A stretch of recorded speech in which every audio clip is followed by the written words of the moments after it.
Hello, everyone, and welcome back to Nightmare Narratives. I can picture some of you already in bed, maybe some of you just getting home from work. Wherever you are, whatever time it is, I'm glad you're here. If this helps you relax or sleep, please like and subscribe. It means a lot. Now let's get you comfortable, and I'll tell you tonight's story. My name is Catherine Millbrook, and I need to tell you what happened to me in the Monongahela National Forest. I've been a park ranger for 16 years, and I thought I'd seen everything the wilderness could throw at me. Bears, mountain lions, lost hikers, even the occasional crazy person living off the grid. But nothing prepared me for what I found in the dolly sods that March. I'm a wildlife biologist by training, got my PhD studying how big predators mark their territory. Spent most of my career out west in Colorado and Montana before transferring to West Virginia. The locals here are different from what I was used to. They tell stories about things in the woods that don't make much sense to someone with a science background. Skinwalkers, they call them. Shape-shifting witches that can wear animal skins and take their form. Mountain superstition. I always said when people brought it up, just old stories to explain things they don't understand. The Dolly Sods is a strange place, I'll give them that. It sits up on a plateau about 4,000 feet high, all rocky and windswept, like something you'd see in Alaska, not the East Coast. The weather changes fast up there. One minute it's sunny, the next you're in a fog so thick you can't see your own feet. In March, with the spring thaw starting, it gets downright dangerous. Ice storms come out of nowhere, and the footing is terrible. I was up there doing research on black bear territories. We'd tagged several animals the year before, and were tracking their movement patterns. That's how I first noticed something was wrong. 3 of my research bears had gone missing. Not dead, missing. Their radio collars were found hanging from tree branches, cut clean off with something sharp. No bear bodies, no blood, no signs of a struggle. Poachers, Sheriff Hawkins said when I reported it. Probably selling the parts to some collector. That made sense. Bear gallbladders and claws bring good money on the black market. But then we found the deer, 7 whitetails, all does, arranged in a perfect circle in a clearing I'd walked through hundreds of times. They'd been skinned with surgical precision, every bit of hide removed so carefully that the muscle underneath looked like anatomy textbook pictures. And the skins were gone, all of them. I've seen what poachers do to animals. This wasn't that. This was something else entirely. The cuts were too clean, too perfect. Whatever tool made them didn't leave any marks on the muscle or bone underneath. I couldn't even find scratches where you'd expect to see them. It was like someone had peeled those deer the way you'd peel an orange, all in one piece. I took pictures, collected samples, called in the state police. They sent a detective who looked around for an hour and said it was probably some kind of cult activity. Satanists, maybe. Kids messing around with animal sacrifice. But kids don't have that kind of skill with a faith. Knife. The worst part was how quiet everything had become. Normally, the woods are full of sounds, birds calling, squirrels chattering, insects buzzing. But in that clearing, and for about 100 yards around it, there was nothing. Dead silence. Like every living thing had packed up and left. My trail cameras caught something that night. At 3:17 a.m., a figure walked through the clearing where the deer had been. Human-shaped, but wrong somehow. The proportions didn't look right. Arms too long, legs that bent funny, and it was carrying something over its shoulder. Something that looked like a rolled-up carpet, but I knew it wasn't. The figure looked directly at the camera for a few seconds. The face was mostly hidden in shadow, but I could see enough to know it was smiling. That's when I decided to stay overnight in the woods. Pack my tent, sleeping bag, and radio equipment. Get some real evidence of what was happening up there. The sheriff thought I was crazy. Don't. Go up there alone, Kate, he said. Whatever's doing this, you don't want to meet it by yourself. But I'm a scientist. I believe in evidence and facts, not ghost stories. Besides, I had my service pistol, bear spray, and enough camping experience to handle myself in the wilderness. I was wrong about that. I set up camp about half a mile from the clearing where we'd found the deer. Far enough away to avoid spooking whatever was coming back there, close enough to hike over quickly if my motion sensors picked up movement. It was a cold night in March, with patches of snow still on the ground and ice forming on the puddles. Around midnight, my radio crackled to life. Kate? Kate, are you out there? I grabbed the handset. The voice sounded like Tom Morrison, another ranger who worked the southern section of the forest. But Tom was supposed to be home with his family that night. Tom? What are you doing on the radio this late? Static. Then, I'm lost, Kate. I'm up near the Dolly Sods, and I can't find my way back to the trail. Can you help me? That didn't make sense. Tom knew these woods better than almost anyone. He'd been working here for 12 years. But people get turned around in the dark, especially with the fog rolling in. What's your position? I asked. I'm standing in a clearing. There are some dead deer here. God, Kate, what happened to these animals? My blood went cold. He was in the same clearing where we'd found the skinned does. But that clearing was miles from where Tom should have been working. Tom, stay where you are. I'm coming to get you. I packed my gear quickly and started hiking through the dark woods. The fog was getting thicker, and my flashlight beam only reached about 10 feet in front of me. Every step was treacherous. Rocks slick with ice, fallen logs hidden under snow, roots trying to trip me up. It took me 40 minutes to reach the clearing. When I got there, it was empty. Tom, where are you? No answer on the radio. No sign that anyone had been there recently. The deer carcasses were still arranged in their circle, but now they looked different somehow. Fresher. Like they'd been killed that night instead of 3 days ago. I called Tom's house from my satellite phone. His wife answered, groggy and confused. Kate, why are you calling so late? Tom's been asleep for hours. Can you check on him? Make sure he's actually there? She sighed but went to look. Came back a minute later. He's right here in bed, snoring like a freight train. What's this about? I didn't know what to tell her. Someone had used Tom's voice on the radio. Someone who knew about the deer, knew where they were, knew I was camping nearby. Someone who wanted to get me alone in that clearing. I spent the rest of the night in my tent, listening to the silence outside. Around dawn, I heard footsteps circling my campsite. Slow, deliberate steps that crunched through the ice and snow. But when I looked out, there was nothing there. The footprints were another story. Human tracks led up to my tent, close enough that whoever made them could have reached out and touched the fabric. But they weren't normal human prints. They were too long, too narrow, with what looked like claw marks at the tips of the toes. And halfway around my tent they changed, became wolf prints. Big ones, bigger than any wolf that was supposed to live in West Virginia. Then they changed again. Bear tracks, then deer, then something I couldn't identify at all. I followed the trail for about 50 yards before it disappeared completely. Not faded away, just stopped, like whatever made the tracks had stepped off the face of the earth. That morning, I called the state police detective again.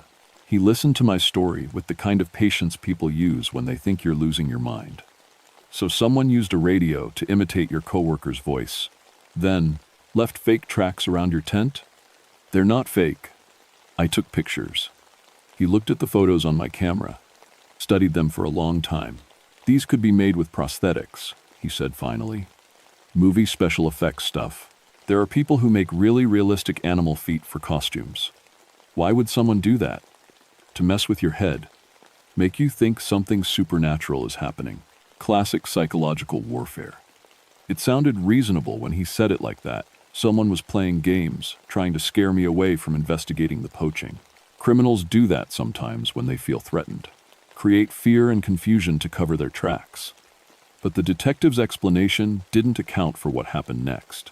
2 days later, a hiker named Jeff Brennan was found wandering along Route 219, about 10 miles from where I'd been camping.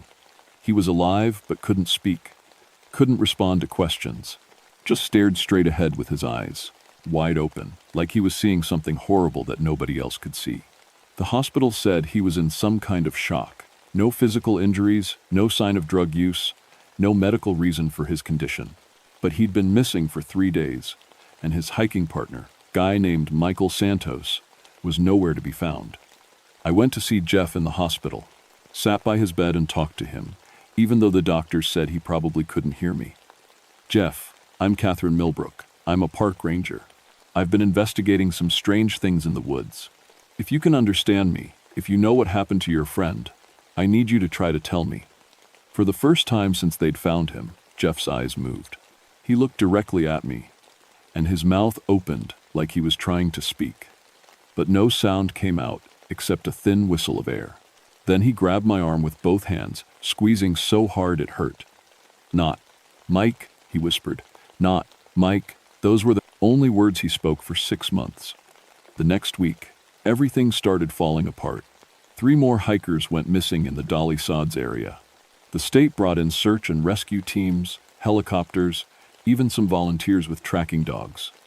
They found camping gear scattered around the forest, some torn clothing caught on branches, but no people. Then the voices started. First, it was Tom's voice on the radio again, calling for help from different locations each night. But when I checked with his wife, Tom was always home, always accounted for. The voice would guide me to empty clearings, abandoned campsites, places where something bad had obviously happened, but the evidence was always just gone by the time I arrived. Then, it was my own voice. Sheriff Hawkins called me at home one evening, confused and angry. "Kate, why did you tell me to meet you at Miller's Rock? I drove all the way up there, and you never showed." "I didn't call you." "The hell you didn't." "I got a message on my radio, clear as day. Your voice, saying you'd found evidence of the missing hikers and needed backup immediately." "What time was this?" "Around 6:30. You said you'd found their bodies." At 6:30, I'd been at the grocery store in Elkins, buying supplies for another camping trip. I had receipts to prove it. But someone or something was using my voice, calling people I worked with, trying to lure them into the woods. The Park Service wanted to close the entire Dolly Sods area to the public. Too many missing persons, too much bad publicity. But before they could make it official, we got our first real break in the case. Michael Santos, FNB, Jeff Brennan's missing hiking partner, FNB, walked into the sheriff's office on a Tuesday morning. Alive, unharmed, wearing the same clothes he'd disappeared in a week earlier. He seemed perfectly normal, except for one thing. He had no memory of the past 7 days. Last thing I remember, Jeff and I were setting up camp near some big rocks. Then I woke up this morning in the parking lot at the trailhead. The doctors couldn't find anything wrong with him. No head injuries, no signs of drugs or trauma. But when they showed him pictures of Jeff in the hospital, Michael didn't react at all, like he was looking at a stranger. "That's not Jeff," he said. "I don't know who that is." But it was Jeff. DNA tests confirmed it.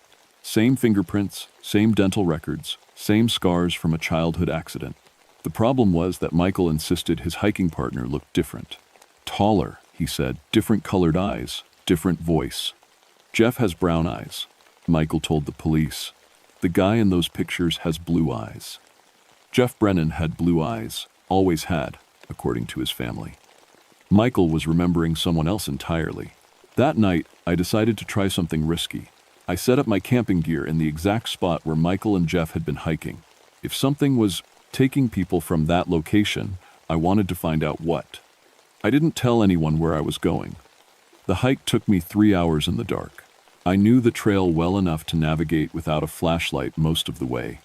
But the last half mile was rough going. Rocky, steep terrain with loose gravel that shifted under every step. When I finally reached the campsite, I understood why Michael and Jeff had chosen it. Flat ground, protected from the wind, with a small stream nearby for water. I set up my tent quickly and settled in to wait. Around midnight, I started hearing movement in the trees, footsteps that circled my campsite the same way they had before, but these were different, heavier, more deliberate. Then I heard voices. "Kate? Kate, where are you?" It was my supervisor, calling from somewhere in the dark woods. But Dave Murphy worked out of the main office in Elkins. He had no reason to be up here in the middle of the night. "Kate, we got your message about finding the missing hikers. Where exactly are you?" I hadn't sent any message, but I could hear Dave getting closer, his voice moving through the trees around my tent. Other voices joined in. Tom Morrison, Sheriff Hawkins, even my sister Linda, who lived 300 miles away in Pittsburgh. All of them calling my name, all of them asking me to come out of my tent and show them what I'd found. But I knew none of them were really there. I stayed quiet, huddled in my sleeping bag with my pistol in my hand. The voices kept calling for almost an hour, getting more and more frustrated. Finally, Dave's voice said something that made my blood freeze. Fine, Catherine. If you won't come out, we'll come in. The zipper on my tent started to open. I pointed my gun at the entrance and yelled, "Stay back." "I know you're not really Dave." The zipper stopped moving. For a long moment, everything was quiet. Then something that sounded exactly like my sister, Linda, laughed. "Oh, Katie," the voice said, "you always were too smart for your own good." The tent shook like something had grabbed it from outside. Then all the voices started talking at once, overlapping each other, getting louder and louder until it sounded like dozens of people were standing right outside my tent, all screaming my name. I fired 3 shots through the tent wall. The voices stopped immediately. Complete silence for about 10 seconds. Then something spoke in a voice I'd never heard before, deep and rough, like gravel being poured into a bucket. "I'm going to wear your skin, Catherine Millbrook. I'm going to walk around in your body and use your voice to call people into these woods. Just like I did with Michael Santos, just like I'm doing with all the others." "What are you?" I whispered. "I'm what your people used to call a skinwalker. But that's just a word. What I really am is someone who learned how to trade pieces of my soul for power. And the power I wanted most was to become anyone I choose." The tent wall bulged inward, like something was pressing against it with enormous strength. "I've been collecting skins for 40 years, Catherine. Animal skins, human skins. Each one lets me become that creature for a while. But human skins are special. They last longer. And they come with memories, voices, everything I need to convince people that I'm really them." "You're insane." "Am I?" "You've seen the evidence. The tracks that change from human to animal. The voices of people who are supposed to be somewhere else. The missing hikers who come back wrong, if they come back at all." The thing pressed harder against my tent. I could see the outline of what looked like a hand, but with fingers that were too long and joints that bent the wrong way. "I'm going to make you a deal, Catherine. Come out of that tent right now, and I'll make it quick. Keep hiding, and I'll take your skin piece by piece while you're still alive." I had never been so scared in my life. But I also knew that if I gave up, this thing would keep killing people. It would wear my face and use my voice to lure others into the woods. How many people had already died because of it? I thought about Jeff Brennan, sitting in that hospital bed, unable to speak about the horror he'd witnessed. About Michael Santos, who remembered hiking with someone who looked like his friend but wasn't. About all the missing people whose bodies we'd never found. "Go to hell," I said. The thing outside my tent made a sound like laughter, but wrong. Like it was trying to copy laughter without really understanding what it was supposed to sound like. "Hell? Catherine, I've been there. That's where I learned to do this." The attack came from all sides at once. Claws ripped through my tent in 3 different places. Long, thin arms reached through the holes, grabbing for me with hands that felt like they belonged to a corpse. I rolled to one side and kept firing my pistol, but the bullets didn't seem to slow it down much. Then the tent collapsed completely, and I saw what I was really fighting. It looked human from a distance, but up close you could see all the things that were wrong with it. The skin was too pale, like it had never seen sunlight. The arms and legs were stretched out, like someone had grabbed a normal person and pulled them until their proportions were all distorted. And it was wearing pieces of different animal pelts, wolf fur around its shoulders, bear hide across its chest, deer skin wrapped around its legs like crude pants. But the worst part was its face. It kept changing. One second it looked like Tom Morrison, the next it was Sheriff Hawkins, then my sister Linda. The features shifted and flowed like water, never staying the same for more than a few seconds. "Which one do you like best?" it asked, and its voice changed with each face. "I've been practicing your coworkers. I think I've got their expressions down pretty well." I scrambled backwards, trying to put some distance between us. But we were surrounded by thick woods, and in the dark, I couldn't see where I was going. I tripped over a fallen log and went down hard, my gun flying out of my hand and landing somewhere in the brush. The skinwalker approached slowly, like it was enjoying my fear. "You know what the hardest part is?" it said, now wearing Dave Murphy's face. "Learning how to act human, how to walk like you, talk like you, make the right facial expressions. It takes practice, lots and lots of practice." "How many people have you killed?" "Killed? Oh, Catherine, you don't understand. I don't kill them. I take their skins, yes, but they're still alive underneath. Somewhere, trapped in here with me." It tapped its chest with one too long finger. Every person whose skin I've worn is still conscious, still aware. They can see what I'm doing with their bodies, hear what I'm saying with their voices. They just can't control any of it. Imagine being a passenger in your own body for years and years, watching someone else live your life. The thing that looked like Dave Murphy smiled with Dave's face, but the expression was all wrong. Too wide, too hungry. Jeff Brennan saw me wearing his friend's skin. That's why he can't speak. His mind broke when he realized that Michael Santos had been dead for days, but something was still walking around in Michael's body, talking in Michael's voice. You're lying. Am I? Why do you think the real Michael has no memory of the past week? Because he wasn't conscious for it. I was wearing his skin, using his body to scout out new hunting grounds. The Michael Santos who came back is just an empty shell. All the important parts are in here, with me now. I was crawling backwards through the underbrush, feeling around for my gun. My hand closed around something metal, not my pistol, but one of the iron tent stakes I'd brought to secure my campsite. You want to know the really funny part? The skinwalker continued. I used to be human, just like you. Had a job, a family, a normal life. But I wanted more. I wanted power. So I made a deal. What kind of deal? The kind where you trade your humanity for the ability to become anyone you want. There are things in this world that will give you that power, Catherine. Ancient things that have been waiting in the dark places for thousands of years. All you have to do is give them your soul, piece by piece. The creature's face shifted again, and now it was wearing my own features. Looking at myself, but wrong, like a reflection in a funhouse mirror. This is what you'll look like when I'm wearing your skin, it said with my voice. This is the face I'll use to call your friends and family into the woods, one by one, until I have a whole collection. That's when I remembered something Tom Morrison had told me about the local folklore. The old stories didn't just describe skinwalkers. They also talked about how to fight them.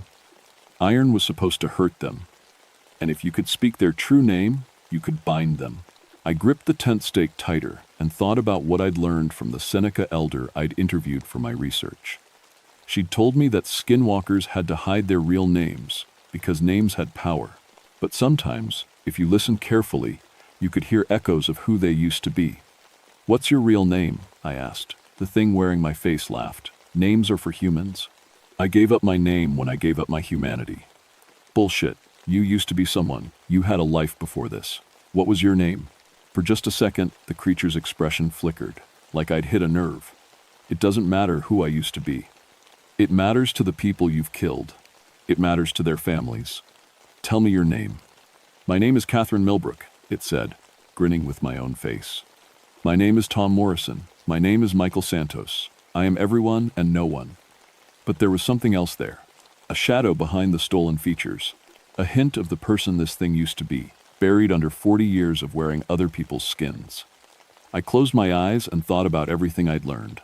The surgical precision of the skinning, the medical knowledge required to remove hide without damaging the muscle underneath. The way it moved, confident and purposeful, like someone who was used to working with their hands. Dr. Richard Blackwood, I said. The skinwalker stopped moving. Its stolen face went completely blank. You were a doctor, I continued. A surgeon. That's how you learned to skin animals so perfectly. But something happened. You lost your license, or your family, or your mind. And you came up here to the mountains to hide. Shut up. That's your real name, isn't it, Doctor? Richard Blackwood. The creature's form began to shift and blur, like a TV with bad reception. I could see glimpses of other faces underneath, all the people it had killed and worn over the years. Dr. Richard Blackwood, I said again, louder this time. The skinwalker screamed, not with any human voice, but with the sound of an animal in pain. It lunged toward me, claws extended, but I was ready. I drove the iron tent stake directly into its chest. The effect was immediate. The creature's stolen skin began to peel away in long strips, revealing something underneath that wasn't quite human anymore. It had given up too much of itself, traded away too many pieces of its soul. What was left was just hunger and rage and the desperate need to be someone else. Dr. Richard Blackwood, I said a third time. The thing collapsed, its form dissolving like smoke. For a moment, I could see dozens of faces in the dissipating mist. It is for menace, all the people it had killed, finally free to move on. Jeff Brennan's foreman's missing friend Michael was among them, looking grateful and sad. Then they were gone, and I was alone in the dark woods with nothing but the sound of my own breathing. The official report said that Dr. Richard Blackwood had been missing for 43 years. He'd been a prominent surgeon in Pittsburgh until 1983, when his wife and 2 children were killed in a car accident. After that, he'd started drinking heavily, making mistakes in surgery, showing up to work in an unstable mental state. He'd lost his medical license in 1985 and disappeared into the mountains shortly after. The assumption was that he'd committed suicide, but they never found a body. Now I knew why. The Park Service closed the Dolly Sods area for 6 months, officially for wildlife disease control. During that time, they brought in teams to search for what they called biological hazards. What they were really looking for was Dr. Blackwood's collection, 40 years' worth of human and animal skins, hidden somewhere in the wilderness. They never found it. Jeff Brennan recovered eventually. It took months of therapy, but he was finally able to talk about what he'd seen. His story matched everything I'd experienced. Michael Santos had been acting strange on their hiking trip, moving wrong, talking in a voice that didn't quite sound right. When Jeff realized that something was wearing his friend's skin, his mind couldn't handle it. The real Michael Santos, what was left of him, had his memory back, but he was never quite the same. He moved to Florida and got a job doing construction work. Wouldn't talk about what had happened in the woods, wouldn't even go camping anymore. As for me, I quit the Park Service 6 months later. Couldn't stand being in the forest anymore, especially alone. Every shadow looked like it might be hiding something that wanted to wear my skin. Every voice calling from the woods might be something trying to lure me into a trap. I became a folklore researcher instead. Started documenting stories about skinwalkers, wendigos, and other creatures that were supposed to be just myths. Turns out there are a lot more of these stories than people realize. And they're all remarkably consistent in their details. Some of them are just stories, but some of them aren't. I still get calls sometimes from other park rangers who found animals skinned with surgical precision, from police officers investigating missing persons cases in wilderness areas, from people who've heard their own voices calling to them from empty woods. I tell them what I learned. Dr. Richard Blackwood wasn't the only one who made that kind of deal. There are others out there, trading pieces of their humanity for supernatural power. And they're always looking for new skins to add to their collections. If you're ever alone in the wilderness and you hear a familiar voice calling your name, don't answer. Don't follow the sound. Don't trust what you're hearing, even if it sounds exactly like someone you know. Because sometimes the people calling your name aren't people at all. They're something else entirely, wearing a stolen face and speaking with a borrowed voice. And if you follow them into the woods, you might become part of their collection. The skins are still out there, hidden somewhere in the Monongahela National Forest. 40 years worth of identities, waiting for someone else to find them and learn how to use them. I hope nobody ever does, but I'm not counting on it.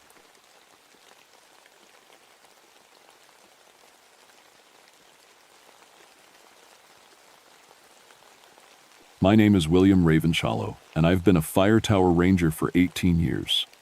That's longer than anyone else in the Cherokee National Forest, longer than most people can handle.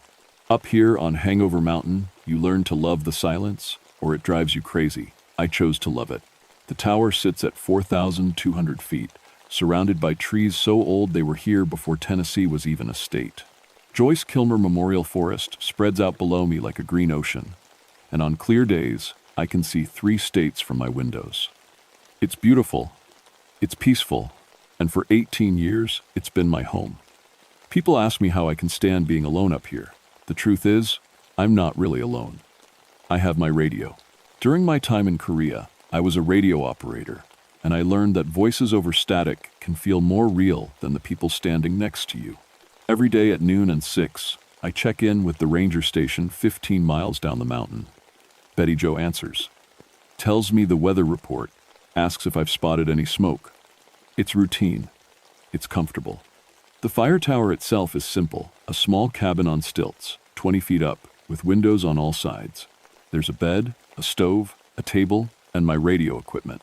Everything I need. Below, there's a storage shed and a small garden I keep in the summer. Water comes from a spring about 50 yards into the trees. It's not much, but it's mine. This was late autumn, 1959. The leaves had mostly fallen, leaving the forest floor covered in a thick carpet of brown and gold. Fog rolled in every evening, so dense you couldn't see the ground from the tower. The first snow was coming soon. I could smell it in the air. That clean, cold scent that means winter is close. I'd always been a practical man. Skeptical, Betty Jo called me. When other rangers talked about strange things happening in the forest, weird lights, odd sounds, feelings of being watched, I'd smile and explain it away. Atmospheric conditions, animals, overactive imaginations brought on by too much time alone. I had explanations for everything. That's why I wasn't worried when the new radio equipment arrived. The Forest Service had sent it up 3 weeks earlier, a brand new receiver with better range and clearer signal. The old one had been acting up, picking up random static, occasionally catching bits of military transmissions or truckers on CB radios. Normal stuff. The new one was supposed to fix all that. For the first 2 weeks, it worked perfectly. Crystal clear communication with the ranger station. No interference at all. Then the voices started. It was small at first. Just odd little sounds in the background when I was doing my evening check-in, like someone whispering very far away. I'd adjust the frequency, clean the connections, check the antenna. Everything looked fine. I logged it as minor interference and forgot about it, but it happened again the next night. And the next. The whispers got a little clearer each time. Still too faint to make out words, but definitely voices. Multiple voices, overlapping, like hearing a conversation in another room. I checked the frequency bands carefully, nothing else broadcasting nearby. No truckers, no military, no ham radio operators. Just my channel and the ranger station. Probably bouncing signals from somewhere far off. I told Betty Jo during my check-in. Atmospheric conditions can do weird things. Whatever you say, William, she replied, her voice full of static. Just don't let it keep you up at night. I laughed it off. But that night, I found myself lying in bed, staring at the radio, waiting to hear the voices again. They came at midnight. I was half asleep when the static started, loud enough to wake me, crackling through the speaker like fire. I sat up, annoyed, ready to turn the damn thing off so I could get some rest. Then I heard my name. William. It was clear. Perfectly clear. A man's voice, deep and rough, speaking through the static like it belonged there. I was at the radio in 3 steps, my heart beating faster than it should. This is Hangover Tower. Please identify yourself and your call sign. Static. Just static. I waited, my hand on the dial, ready to write it off as my imagination. I was tired, isolated. Maybe Betty Jo was right to worry about me. William Ravenshollow. Both my names. My full name. Nobody used my full name except on official documents. Who is this? I demanded. How did you get this frequency? The static shifted, rose and fell like breathing. Then, just before I reached to turn it off, we've been waiting for you to listen. The signal cut out completely. Dead air. I sat there for 10 minutes, staring at the radio, but nothing else came through. I didn't sleep the rest of that night. The next morning, I convinced myself it was nothing. A prank, maybe. Some kid with a radio who'd gotten lucky and found my frequency. Or maybe I'd dreamed it. I'd been more tired than usual lately, and the isolation could play tricks on your mind. I'd seen it happen to other rangers. I went through my normal routine, checked the horizon for smoke, made my noon check-in, ate lunch, read a book, tried not to think about the voice, but I couldn't stop glancing at the radio. At 6 o'clock, I did my evening check-in. Betty Jo sounded concerned. You all right up there, William? You sound stressed. I'm fine, I lied. Just didn't sleep well. Want me to send someone up to keep you company? Jake's free this weekend. No, I'm good. Just a little under the weather. After we signed off, I sat at my table and stared out at the forest. The fog was rolling in early, turning the trees into gray shadows. The first snow would come any day now, and once it did, I'd be stuck up here until it melted enough for the supply truck to make it up the mountain road. I should have asked Betty Jo to send Jake. I made dinner, canned stew heated on the stove, and tried to read, but I couldn't focus. Every few minutes, I'd look at the radio, expecting it to crackle to life. At 11:45, I gave up and went to bed.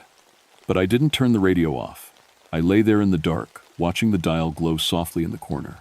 The wind picked up outside, making the tower creak and sway slightly. After 18 years, I was used to that sound. It was comforting, like being rocked to sleep. At exactly midnight, the static started. I was wide awake this time, sitting up before the first crackle faded. The static was different tonight, not random, but rhythmic, like a heartbeat. William, same voice, same tone, but closer somehow, more present. I grabbed my logbook and pen, determined to document this properly. Identify yourself. This is an official Forest Service channel. You're breaking federal law by using it. Federal law. The voice almost sounded amused. That's new? New? What do you mean new? The rules keep changing. Different flags, different laws. But the forest stays the same, and we stay the same. My hand was shaking as I wrote. Who are you? We? I wrote that down too, underlining it. How many of you are there? The static rose, and for just a moment I heard them dozens of voices, maybe hundreds, all whispering at once. Then they faded back to just one. Enough, the voice said. We are all who stayed, all who couldn't leave. I don't understand. You will? You're listening now. That's all we need. Listen, I said, trying to sound firm, professional. I don't know what kind of game this is, but check your logbook, William. The old one, from before you came here. I stopped. The old logbooks were stored in the shed below the tower, boxes of them going back decades. I'd never bothered to read them. They were just records of weather and fire reports. Nothing important. Check the log from 1939, the voice said. August 14th, midnight entry. The static cut out again. I sat there, my pen hovering over the paper, my mind racing. This was crazy. Someone was messing with me, had to be. But how did they know about the old logbooks? Those weren't public record. They were just stored here, forgotten. I should have ignored it, should have turned off the radio and gone to sleep. Instead, I grabbed my flashlight and went down to the shed. The old logbooks were in a metal file box, protected from moisture and mice. I had to dig through 15 years of records before I found the one from 1939. The pages were yellowed, the handwriting faded but still readable. I flipped to August 14th. The entries were normal at first. Weather reports, temperature readings, a note about a family of deer near the water spring.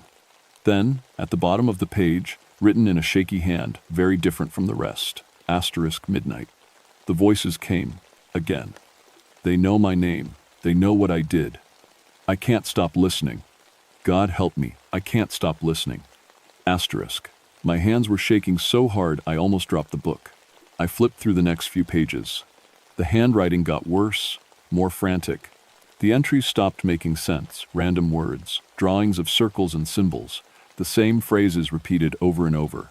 *, they're waiting, they're always waiting. The tower is a beacon. They can hear me through the static. *. The last entry was September 3rd. *, I understand now. The tower calls to them. They've been here longer than the trees. I'm going to join them. It's the only way to make it stop. *, I knew this story. Every ranger in the district knew it. Thomas Weaver, the ranger before the one before me, he'd jumped from the tower in 1939. They'd found his body at the base, broken on the rocks. The official report said he'd gone crazy from isolation, started having hallucinations. They'd almost shut down the tower because of it, but they hadn't. They'd just sent a new ranger. I stumbled back up to the tower, the logbook clutched in my hand. The radio was silent, but I could feel it waiting, like a living thing crouched in the corner. What do you want? I whispered to the empty room. The static started immediately, like it had been listening. We want what Thomas wanted, what they all wanted. The voice was softer now, almost gentle. We want you to understand. Understand what? That you're not alone up here. You've never been alone. I grabbed the radio dial, ready to turn it off, to end this. We'll be back tomorrow, William. Midnight. We have so much to tell you. The static faded to silence. I didn't sleep at all that night. The next morning, I called Betty Jo as soon as the sun came up. I need to talk to someone. I said, hearing the strain in my own voice. Someone who knows the history of this tower. William, what's wrong? You sound awful. I'm fine. I need information. About Thomas Weaver. There was a long pause. Thomas Weaver? William, that was 20 years ago. Why are you asking about him? Just curious. Did you know him? No, that was before my time. But I've heard stories. He went crazy up there. Started claiming he heard voices, that the forest was haunted. Sad story. Did anyone ever investigate? Look into what he claimed? Investigate what? The man had a breakdown, William. It happens sometimes with the isolation. That's why we do regular check-ins now, why we rotate rangers more often. She paused. Are you having problems? Do you want to come down for a few days? I almost said yes. Almost told her everything, the voices, the logbook, the fear that was growing in my chest like ice. But I'd been doing this job for 18 years. I had a reputation as the steady one, the rational one. I couldn't let one weird radio transmission turn me into another cautionary tale. I'm fine, I said. Just got curious, reading through old records. Forget I asked. But I didn't forget. I spent that whole day going through every logbook in the shed, looking for patterns. And I found them. 1,891. A fire watcher named Samuel Bridger. His last entry mentioned voices in the wind and the old ones calling. 1,912. Jacob Whitmore. He'd written about strange signals from his telegraph equipment and feeling like he was being summoned. 1,923. Richard Moss. His logbook ended with 3 pages of the same phrase written over and over. They're in the static. They're in the static. They're in the static. Every 20 to 30 years, someone in this tower lost their mind, and every single one mentioned voices. I should have left. Should have hiked down the mountain right then and never come back. But the rational part of my brain kept arguing. These men had been alone for months, sometimes years. Isolation did terrible things to the mind. Their stories were just coincidence, the same kind of madness that could affect anyone stuck in a tiny tower with nothing but trees and sky for company. I wasn't like them. I was stronger. I understood what was happening. I was wrong. That afternoon, I was doing my regular tower maintenance, checking the guy wires and support beams, when I noticed something odd. There were marks on the metal railings, scratches, deep ones, like someone had been clawing at them. They hadn't been there yesterday. I was sure of that. I looked closer. The scratches formed patterns, not random, deliberate words. Asterisk. Listen. Asterisk. Asterisk. Stay. Asterisk. Understand times. My hands started shaking again. I backed away from the railing, nearly losing my balance on the narrow platform. These weren't old marks. The metal was bright where it had been gouged, not rusted like it should be if they'd been here for years. Someone or something had been on my tower last night while I was inside. I spent the rest of the day checking. Every inch of the tower and the area around it. No footprints. No signs of anyone climbing up. The ladder was the only way up, and I would have heard someone on it. The metal rungs were loud, and I was a light sleeper. But the marks were real. I could feel them under my fingers, deep grooves in solid steel. At dinner, I couldn't eat. I just sat at my table, watching the fog roll in, watching the sun disappear behind the trees. The shadows grew longer. The tower grew darker. I thought about Thomas Weaver, about how he must have felt in those final days, knowing something was wrong but unable to explain it, unable to make anyone believe him. I thought about running, but the fog was too thick now, the path too dangerous. And even if I made it down the mountain tonight, what would I tell them? That I was hearing voices and seeing scratches? They'd pull me from the tower. End my career. I'd become another story, another warning about staying too long alone. At 11:30, I made a decision. I turned off the radio. If I didn't listen, they couldn't talk to me. Simple as that. I unplugged it, wrapped the cord around it, and shoved it in the storage closet. Then I locked the closet door and put the key in my pocket. I felt better immediately, safer. I'd solved the problem. I went to bed at 11:45, confident that tonight would be quiet. At midnight, the static started anyway. It was coming from the closet, loud enough to hear through the door, crackling and popping like the radio was on fire. But I'd unplugged it. I'd wrapped up the cord. There was no way it could be working. I stayed in bed, covers pulled up, telling myself it was impossible. Just my imagination, just the wind, just William. The voice was in the room with me, not from the closet, not from the radio, in the room, behind me. I couldn't move. Every muscle in my body locked up, frozen with a fear I'd never felt before. Not in Korea, not in all my years in the forest. This was different. This was primal. We told you we'd be back. Slowly, so slowly, I turned my head. There was a shadow in the corner. Not a normal shadow, this one was too dark, too solid, like a piece of night that had been cut out and pasted into my room. And it was moving, breathing. You can't stop listening, William. The tower makes sure of that. It's why we built it here. You didn't build it, I whispered. The Forest Service. We were here first, long before your Forest Service, long before your people came with their maps and their laws. This place belongs to us. The tower is just a tool, a way to reach out to those who are alone enough to hear. The shadow moved closer. I could almost see a face in it, features shifting like smoke. Thomas understood. Eventually, they all do. What do you want from me? We want you to join us, to stay here forever, to become part of the static. I rolled out of bed, away from the shadow, and grabbed the flashlight from my table. When I turned it on, the shadow was gone. The corner was empty, but I could still hear the static from the closet, and now there was something else, a sound like footsteps on the tower platform outside. I ran to the window. There was nothing there, just fog and darkness. The railings were covered in new scratches, hundreds of them, covering every surface. Words I couldn't read, symbols that hurt to look at. And standing at the base of the tower, barely visible through the fog, were figures. Dozens of them. Shadow people like the one in my room, perfectly still, all facing up toward me, waiting. I didn't leave the tower for 3 days. The shadow people stayed at the base, never moving, never speaking, just watching. During the day, they faded a little, becoming harder to see. But at night, they were solid as stone, dark shapes against the fog.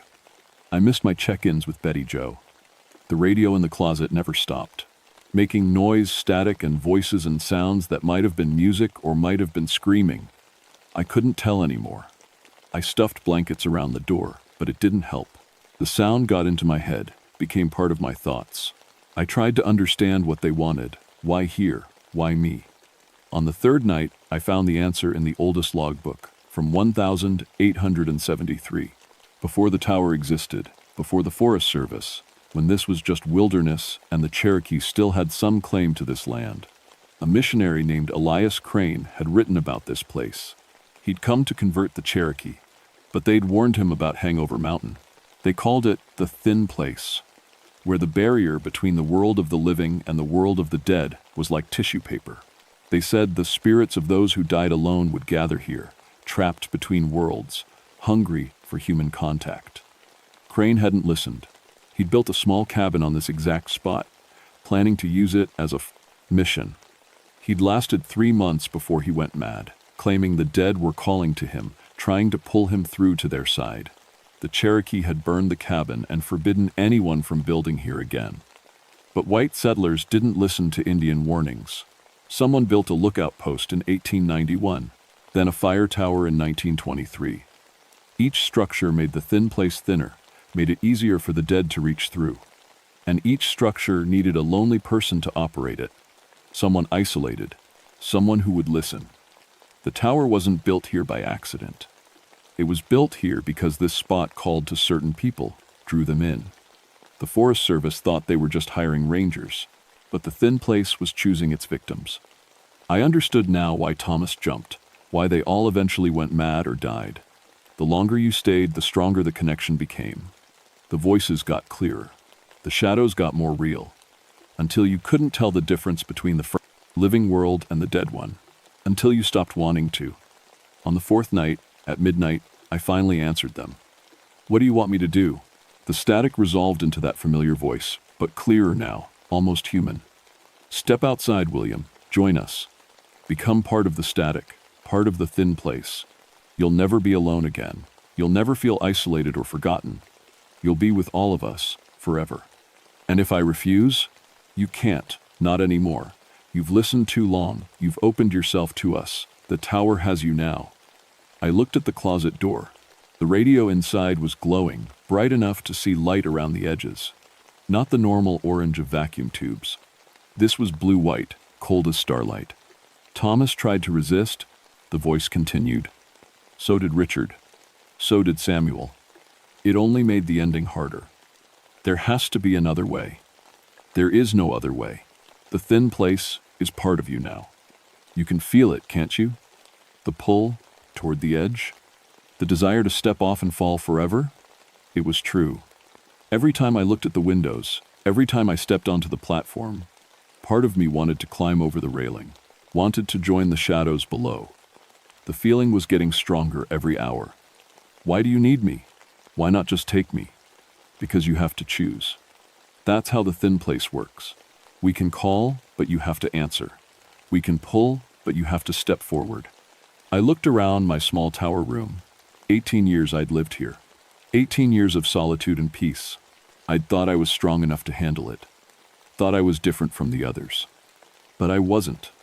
I was just another lonely man in a tower, another victim waiting to happen. No, I said. The static rose to a roar. The shadows outside surged forward, pressing against the tower legs, making the whole structure shake. You don't have a choice, William. Yes, I do.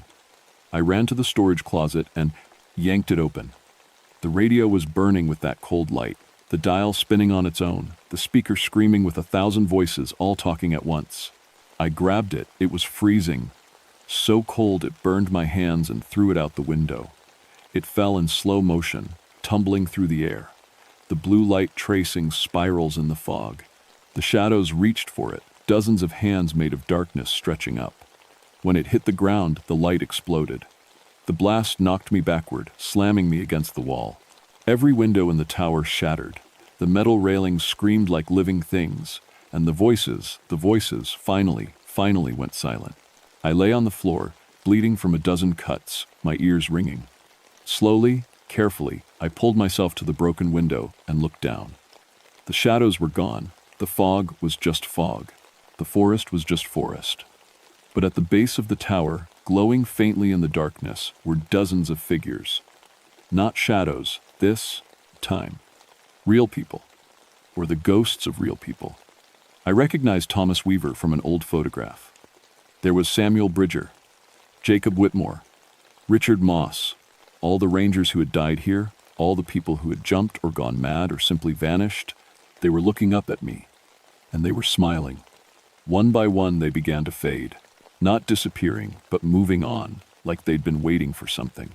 For someone to break the tower's hold. For someone to finally refuse the call. As the last one vanished, I heard a voice. Not from the radio this time, from inside my own head. Thank you. Then silence, real silence.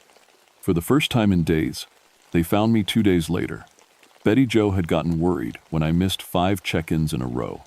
She'd sent Jake and 2 other rangers up the mountain. They found me sitting on the platform, wrapped in blankets, staring at the forest. The official report said I'd had some kind of electrical fire. The radio equipment, that was destroyed, the windows were blown out, and I was suffering from shock and exposure. They brought me down the mountain on a stretcher, took me to the hospital, kept me for observation. I didn't tell them about the voices, about the shadows, about the thin place and the spirits trapped there. Who would believe me? I'd sound just like Thomas Weaver, just like all the others. But I knew the truth, and so did they. The Forest Service decided to automate Hangover Tower. Too dangerous for human operators, they said. Too isolated. They installed cameras and sensors, set up a system that could monitor the forest without anyone having to stay there. I retired early, took my pension, and bought a small house in town, as far from the forest as I could get while still being in Tennessee. I don't own a radio. Can't stand the sound of static. Sometimes I wake up at midnight, certain I can hear voices, but it's just my neighbor's TV or cars on the street, just normal sounds. Living sounds. But sometimes, late at night, I drive out toward Hangover Mountain. I park at the base and look up at the tower, dark and empty against the stars. And I wonder if it really worked. If breaking the radio really set them free, or if they're still up there, waiting in the static, calling to the lonely and the isolated. The Forest Service told me that 3 of the automated cameras at the tower have failed in the last month. No explanation. They just stopped working, all at the same time. At midnight, they're sending someone up to fix them next week. A young ranger, eager to prove himself. He doesn't know the history of the place, doesn't know about the thin place, or the voices, or the men who died listening to them. I tried to warn him. Tried to tell him not to go alone, not to stay after dark. But he just smiled and said he wasn't afraid of a little isolation. I gave him my old log book, the one from 1939, told him to read it carefully. I don't think he will. Some people have to learn the hard way. Some people have to hear the voices themselves before they believe they're real. And the thin place is patient. It's been here longer than the towers, longer than the rangers, longer than the Forest Service itself. It knows how to wait, knows how to call. All it needs is someone lonely enough to listen. I still wake up at midnight sometimes, my heart racing, convinced I can hear my name being called from far away. The doctors say it's trauma, that it will fade with time. But I know better. I know that some sounds never really go away. They just wait in the static, between the silence, ready to call again when conditions are right. When someone is alone enough, isolated enough, ready enough to answer. The thin place is still there. It's always been there, and it always will be. All it needs is someone to listen.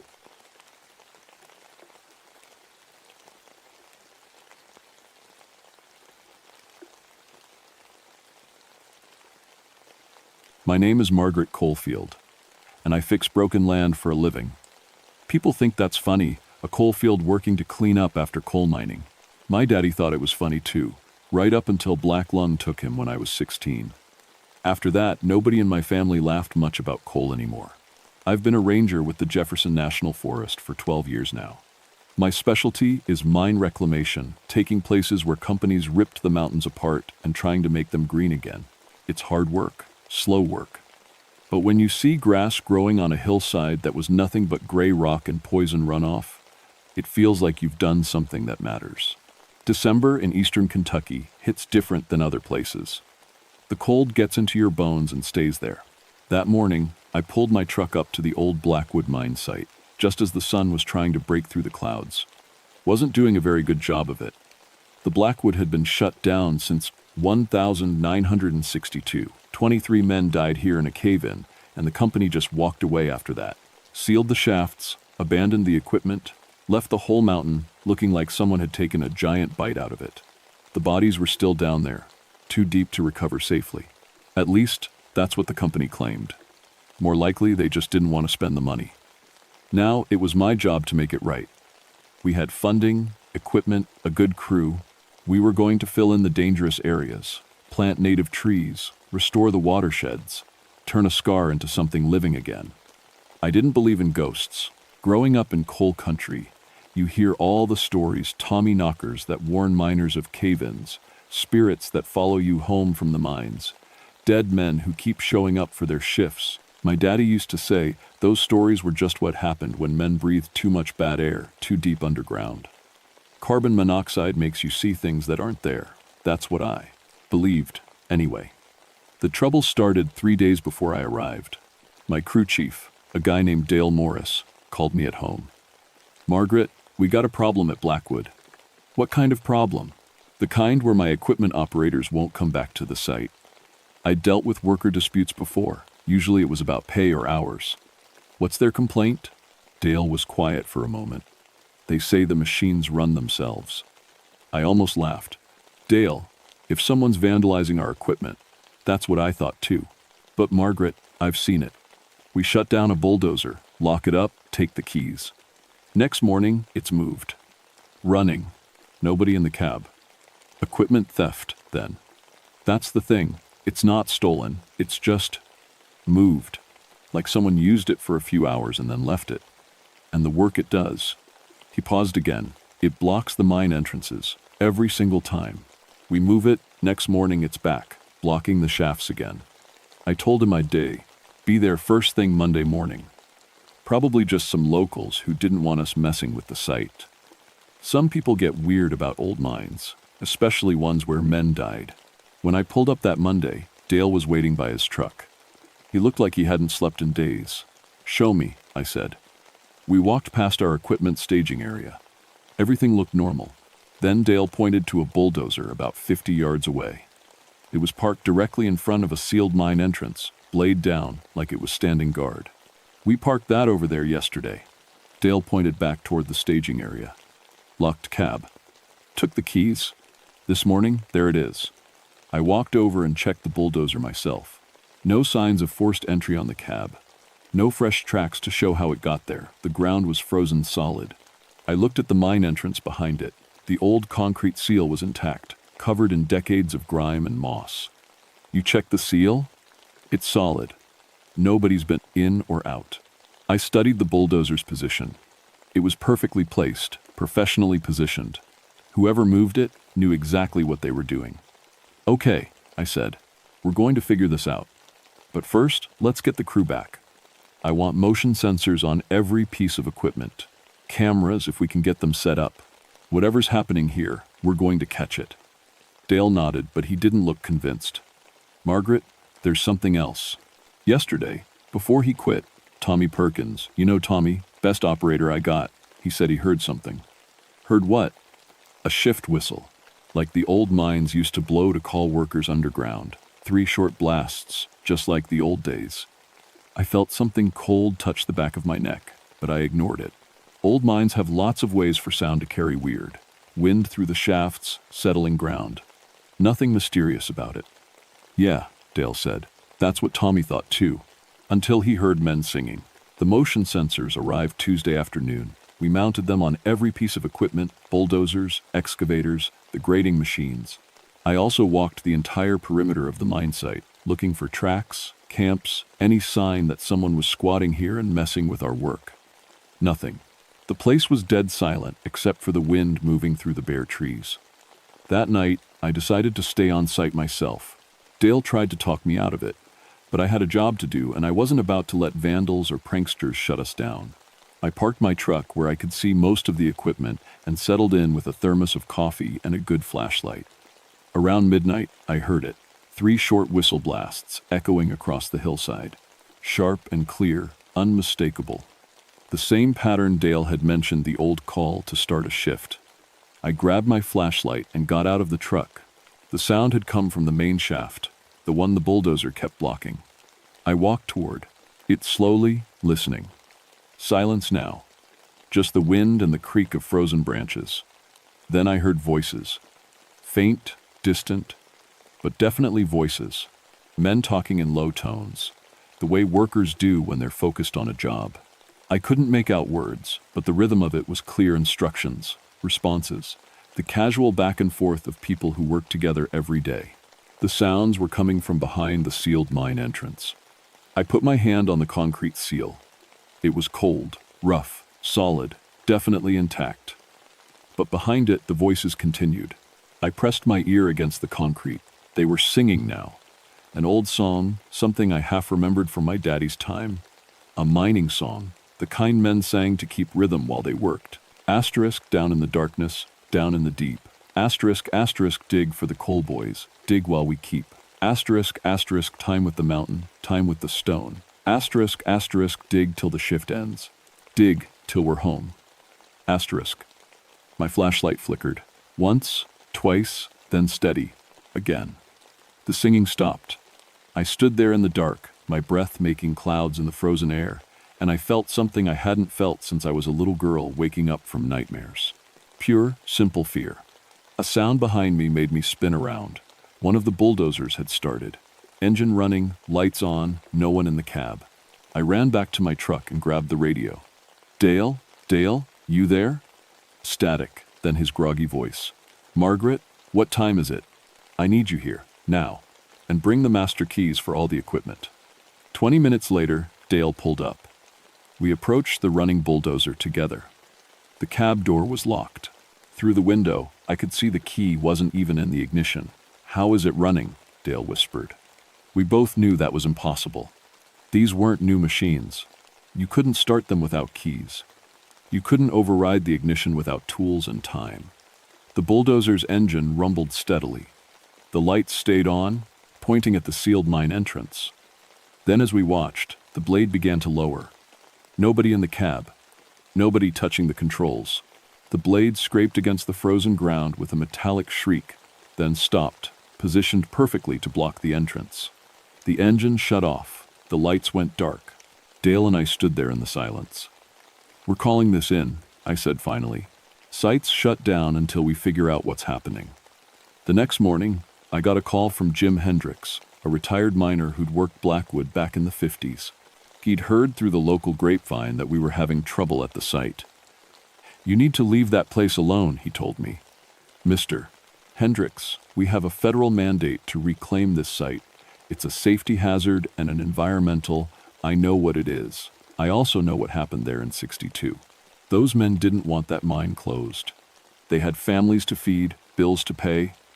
When the company tried to shut it down for safety violations, the men kept working anyway, told the company they'd rather die than lose their jobs."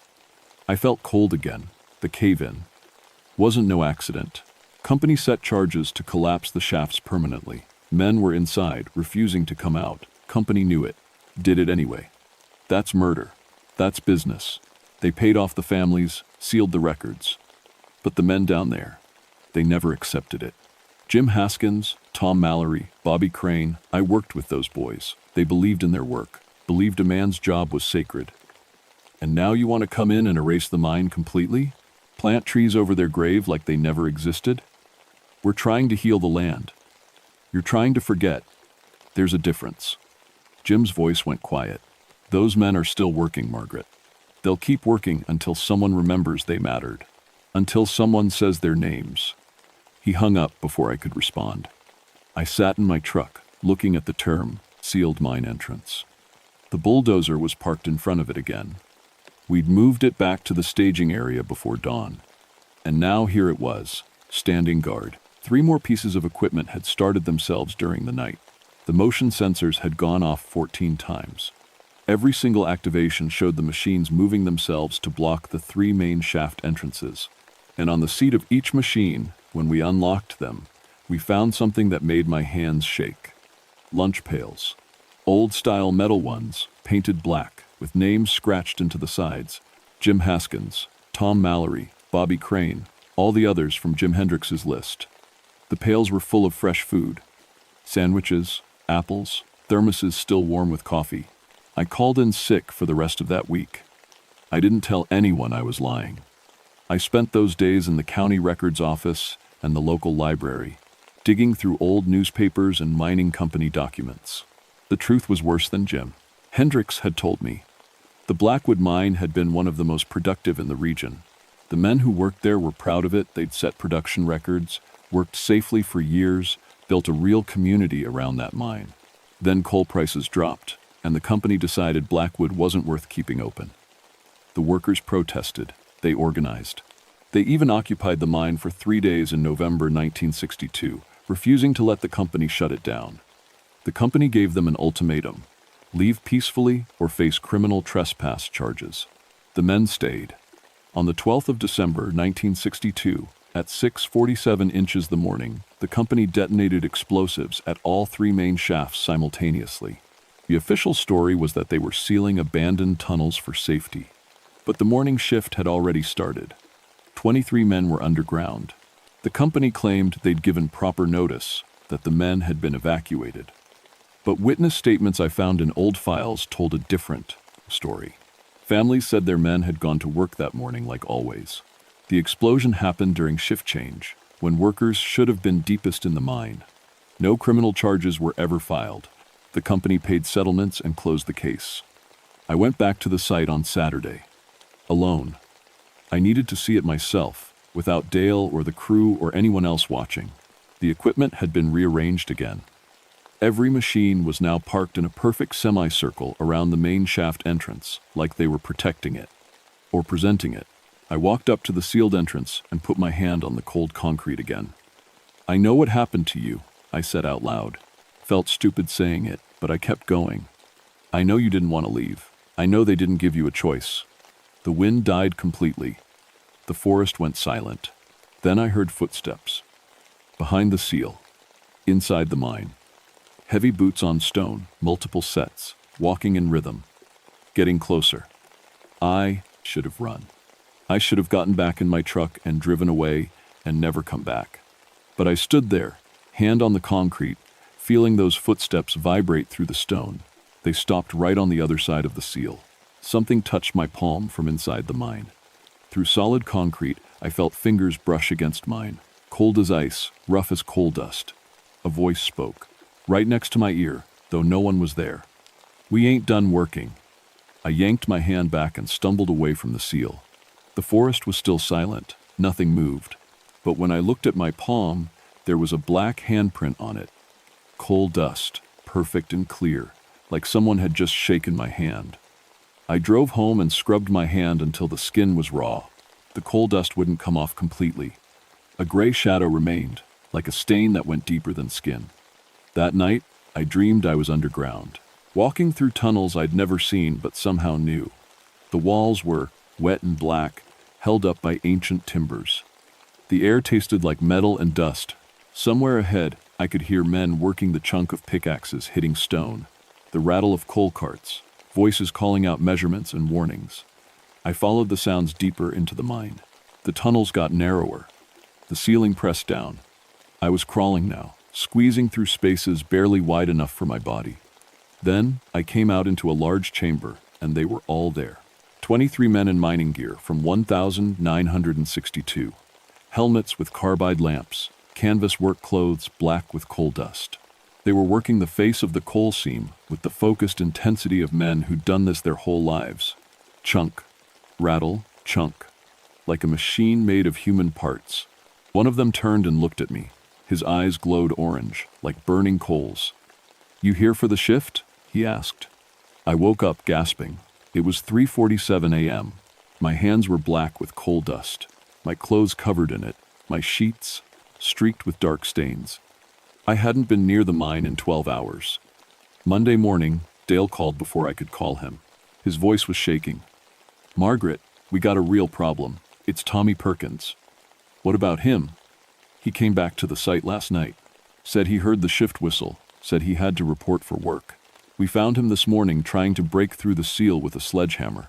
He's got black lung, Margaret. Tested for it at the hospital. Black lung like he's been breathing coal dust for 30 years. He's 34 years old and he's never worked a day in an actual mine." "Where is he now?" "Hospital in Harlan." "But Margaret, he's not the only one." 3 other guys from the crew showed up at the site overnight. All of them saying they heard the whistle. All of them talking about reporting for their shift. And they all have coal dust in their lungs. Doctors can't explain it. I looked down at my own hands. The gray shadow was darker now, spreading up my wrists. "Shut it down," I said. "Shut the whole project down. Get everyone away from that site." "Already done." But Margaret, Dale's voice dropped to a whisper. "They know where we live." Tommy said the foreman came to his house. Knocked on his door at midnight and told him he was late for work. Tommy said the foreman was covered in coal dust and his eyes were burning orange. I hung up and looked at my hands again. The coal dust was spreading. I went back to Jim Hendrix's house that afternoon. He answered the door like he'd been expecting me. "So you met them," he said. "I don't know what I met." "Yes, you do. You just don't want to say it out loud." He let me inside. His living room was full of old mining photos, memorabilia from decades underground. They're still working because nobody told them they could stop. Nobody honored what they did. Company tried to erase them. Town tried to forget them. And you were going to plant trees, fall over them like they never mattered. I'm trying to heal the land. Land don't need healing. Land will heal itself, given time. What needs healing is the memory. Those men deserve to be remembered. They deserve to have their names spoken. They deserve... He stopped, looking at my hands. "How long you been marked?" I showed him the coal dust stains. They'd spread to my elbows now, and my lungs felt tight when I breathed.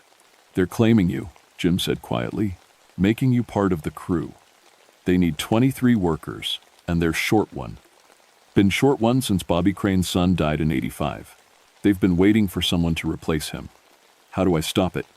"You don't stop it. You give them what they want."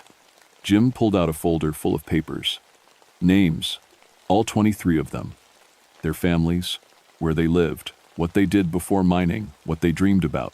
I've been collecting this for years, thinking someone might care someday.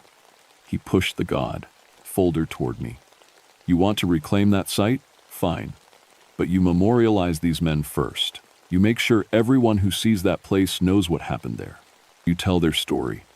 And if I don't, then you'll be number 23. You'll spend forever underground with them, working a shift that never ends. I took the folder. That night, I couldn't sleep. The coal dust had spread to my shoulders. My lungs rattled when I breathed. I could taste metal and stone at the back of my throat. At midnight, I heard the shift whistle outside my window. 3 short blasts. I looked out and saw them standing in my yard. 22 miners in old-style gear, their eyes glowing orange in the darkness. They stood in perfect formation, waiting. The one in front gestured toward my door. An invitation. Or a summons. I grabbed Jim's folder and ran for my truck. They didn't chase me, they just watched as I drove away. In my rearview mirror, I could see them standing there, patient as stone. I drove straight to the mine site. Dawn was breaking as I pulled up. The equipment was all gone, now moved during the night to God knows where. Only the 3 sealed entrances remained, with the 22 miners standing in front of the main shaft. I got out of the truck with the folder. I know your names, I said. My voice was rough, my lungs burning. Jim Haskins, Tom Mallory, Bobby Crane. I went through all 23 names, reading them from Jim's papers. I know what you did. I know what they did to you. I know you never wanted to leave. The miners stood silent. I'm not going to erase you, I continued. I'm going to make sure everyone remembers. This site will become a memorial. Every name will be on a plaque. Every family will be honored. The mine stays sealed, but the memory stays open. People will know what happened here. They'll know you mattered. The orange glow in their eyes flickered. But you have to let me go. You have to. Let my crew go. You have to stop trying to make us join you underground. I held up my marked hands. I'll tell your story, I promise. But I can't do that if I'm dead. For a long moment, nothing happened. The miners just stood there, faces hidden in shadow, eyes burning. Then the one in front, Jim Haskins, I knew somehow nodded once. He turned and walked through the sealed entrance. Through solid concrete, like it wasn't even there. The others followed, one by one, until all 22 had disappeared back into the mountain. The shift whistle blew one last time. 3 short blasts, then silence. I looked down at my hands. The coal dust was fading, my lungs opened up, and I could breathe clean air again. The sun came up over the scarred hillside, and for the first time since I'd arrived at Blackwood, it felt like the land was breathing too. It took me 3 months to get the memorial approved. The Forest Service didn't want to do it at first. They wanted to proceed with the original reclamation plan. But I had Jim Hendrix's research, witness statements from the families, and evidence that the company had known men were underground when they set those charges. The story hit regional news, then national news. Suddenly, everyone wanted to talk about the Blackwood tragedy, about corporate negligence, about the workers who died trying to keep their jobs. We redesigned the site completely. No more filling in the shafts or planting over everything. Instead, we created a memorial park. 3 monuments, one at each sealed entrance, listing all 23 names, plaques telling their stories. A walking path that explained what mining meant to these communities, how it built families and destroyed them, how it gave life and took it away. The grand opening was in March. Families came, children and grandchildren and great-grandchildren of the men who died. They touched the names carved in stone. They told stories about grandfathers that they'd never met, about the pride miners took in their work, about the communities that lived and died by coal. Jim Hendrix was there too, walking with a cane now but steady. He put his hand on Jim Haskins's name and smiled. They can rest now, he told me. You kept your promise. I haven't heard the shift whistle since that night at my house. The equipment doesn't move itself anymore. When I visit the site now, it's peaceful, just wind through the trees and birds calling and the sound of visitors reading the plaques. But sometimes, on cold December mornings when the fog rolls in thick, I'll hear something echo up from those sealed shafts. Not the whistle, and not exactly singing. More like satisfaction. Like men settling in after a hard shift, knowing their work is done and done well. I'm still a ranger. I still reclaim damaged land. But now I do it differently. Before I touch a site, I learn its history. I find out who worked there, who lived there, who died there. I make sure their names get spoken, their stories get told. Because I learned something at Blackwood that no environmental science degree ever taught me. Land has memory. And sometimes, the dead keep working until someone remembers why their work mattered. I checked in with Tommy Perkins last week. His black lung cleared up completely. Doctors called it a medical miracle. He doesn't remember much about that night he tried to break through the seal, just that he felt like he had to report for duty, like missing a shift would be the worst thing he could do. Dale runs a different crew now, working on a reclamation project 3 counties over. He won't go near Blackwood anymore, even for the memorial dedication. Says some places have earned the right to be left alone. I still have a gray shadow on my palm. Doesn't wash off, doesn't fade. I tell people it's a scar from an old injury. But when I close my hand, I can feel the weight of it. 23 names, 23 stories, 23 lives that mattered. Jim Hendricks died in his sleep 2 weeks after the memorial opened. His family said he went peaceful, which was more than most miners got. They buried him with a piece of coal in his pocket and a photo of the Blackwood Memorial in his hands. At the funeral, his grandson told me Jim had been having dreams in the weeks before he died. Good dreams, he said. Dreams of working underground with his old friends, everyone young again, the coal seam rich and endless, no gas pockets or cave-ins or companies waiting to seal you in. Just honest work with good people, going on forever. I think about that a lot. About what it means to work, to matter, to be remembered. The Forest Service asked me to head up a new initiative documenting mining sites across Appalachia, creating memorials before the history gets lost completely. I said yes. Because now I know you can't heal land by forgetting what happened on it. You heal it by remembering, by speaking the names of the dead, by honoring the work that shaped the mountains and the people who did it. Sometimes I still hear that whistle in my dreams. 3 short blasts. But now it doesn't sound like a summons. It sounds like an acknowledgement. Like respect passed between workers who understand what it means to do something that matters. The coal dust on my palm reminds me I made a promise to 23 men who never stopped believing their work was important. And I'll spend the rest of my career making sure nobody forgets them. Because in the end, that's all any of us want. To be remembered, to have mattered, to have our work, whatever it was, honored after we're gone. The Blackwood miners got that, finally, and now they can rest.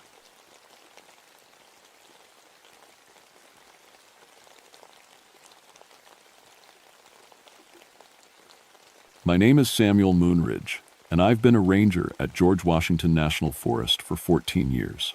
People think my job is all hiking trails and campfire safety talks, but most of my work happens after dark. I specialize in night patrol and run stargazing programs for visitors. At 40 years old, I know these mountains like the back of my hand, especially the Massanutten Mountain section where I work. The name Moonridge isn't a coincidence. My grandfather was an amateur astronomer, and he passed that love down to me. Every clear night, I set up telescopes for campers who want to see the stars away from city lights. Kids love it when I show them Saturn's rings or the craters on the moon. Adults get quiet and thoughtful, staring up at the endless darkness. October 1971 was shaping up to be perfect for stargazing. The harvest moon was coming, and we'd had unusually clear nights. Early frost had killed off most of the bugs, so people could stand outside without getting eaten alive by mosquitoes. The mountain ridge where I worked was only accessible by Jeep Trail, which kept the crowds down and the light pollution low. I'd heard the stories, of course. Every ranger in these parts knows about the old German settlers who talked about moon madness back in the 1700s. Local families still whisper about werewolf legends around campfires. But after 14 years of night patrol, I can tell you that every werewolf sighting I've investigated turned out to be rabid animals observed under poor lighting conditions. Fear and darkness make people see things that aren't there. That's what I told the family who came to my station on October 15th. The Hendersons had been camping near the ridge with their 2 teenage kids. Mrs. Henderson was shaking when she spoke. "Ranger Moonridge, We saw something impossible last night during your telescope program. I poured her coffee and sat down across from her. Tell me what happened. We were looking at the moon through that big telescope you set up. Beautiful night, just like you said. Then Jimmy, my youngest, he pointed toward the tree line and said, "Mom, why is that wolf walking like a person?" Mr. Henderson took over. At first we thought he was seeing things. Kids have big imaginations. But then we all looked, and there it was. Walking upright on two legs, but definitely a wolf. Had to be 7 feet tall. I'd heard this before. Bears can walk upright when they're curious or injured. In moonlight, they can look pretty strange. This wasn't a bear, Mrs. Henderson said firmly. It looked right at us. The eyes, they were yellow, but they looked smart, like it was thinking. Their son, Jimmy, maybe 14 years old, hadn't said a word. He was pale and kept glancing toward the windows. Did it make any noise? I asked. That's the strangest part, Mr. Henderson said. When we first spotted it, Jimmy called out, "Look!" And the thing stopped, turned head toward us like it understood. I made notes on my incident report. I'll check the area this evening, probably a black bear looking for food before winter. They get bold this time of year. But Jimmy finally spoke up. It wasn't a bear, sir. It had hands. I saw them in the moonlight. After the family left, I sat in my office staring at the report. In 14 years, I dealt with confused bears, escaped hunting dogs, and one memorable incident with a circus that lost a llama. But the Hendersons seemed genuinely shaken, and they weren't the type to make things up. I decided to investigate that evening. The harvest moon was still 2 weeks away, but it was bright enough to see clearly without flashlights. I loaded my Jeep with night vision equipment and drove up the mountain trail. The ridge was peaceful. Cool air carried the smell of pine and dying leaves. I set up near where the family had been camping and scanned the tree line with binoculars. Nothing moved, except branches in the breeze. I was about to pack up when I heard a long, mournful howl from somewhere deeper in the forest. Not unusual by itself. We had wolves in these mountains, though they usually stayed away from camping areas. But this howl sounded different, longer, almost like it was trying to say something. Then another howl answered from the opposite direction, and another from my left. Within minutes, the entire forest echoed with wolf calls, all centered around my position on the ridge. I'd never heard anything like it.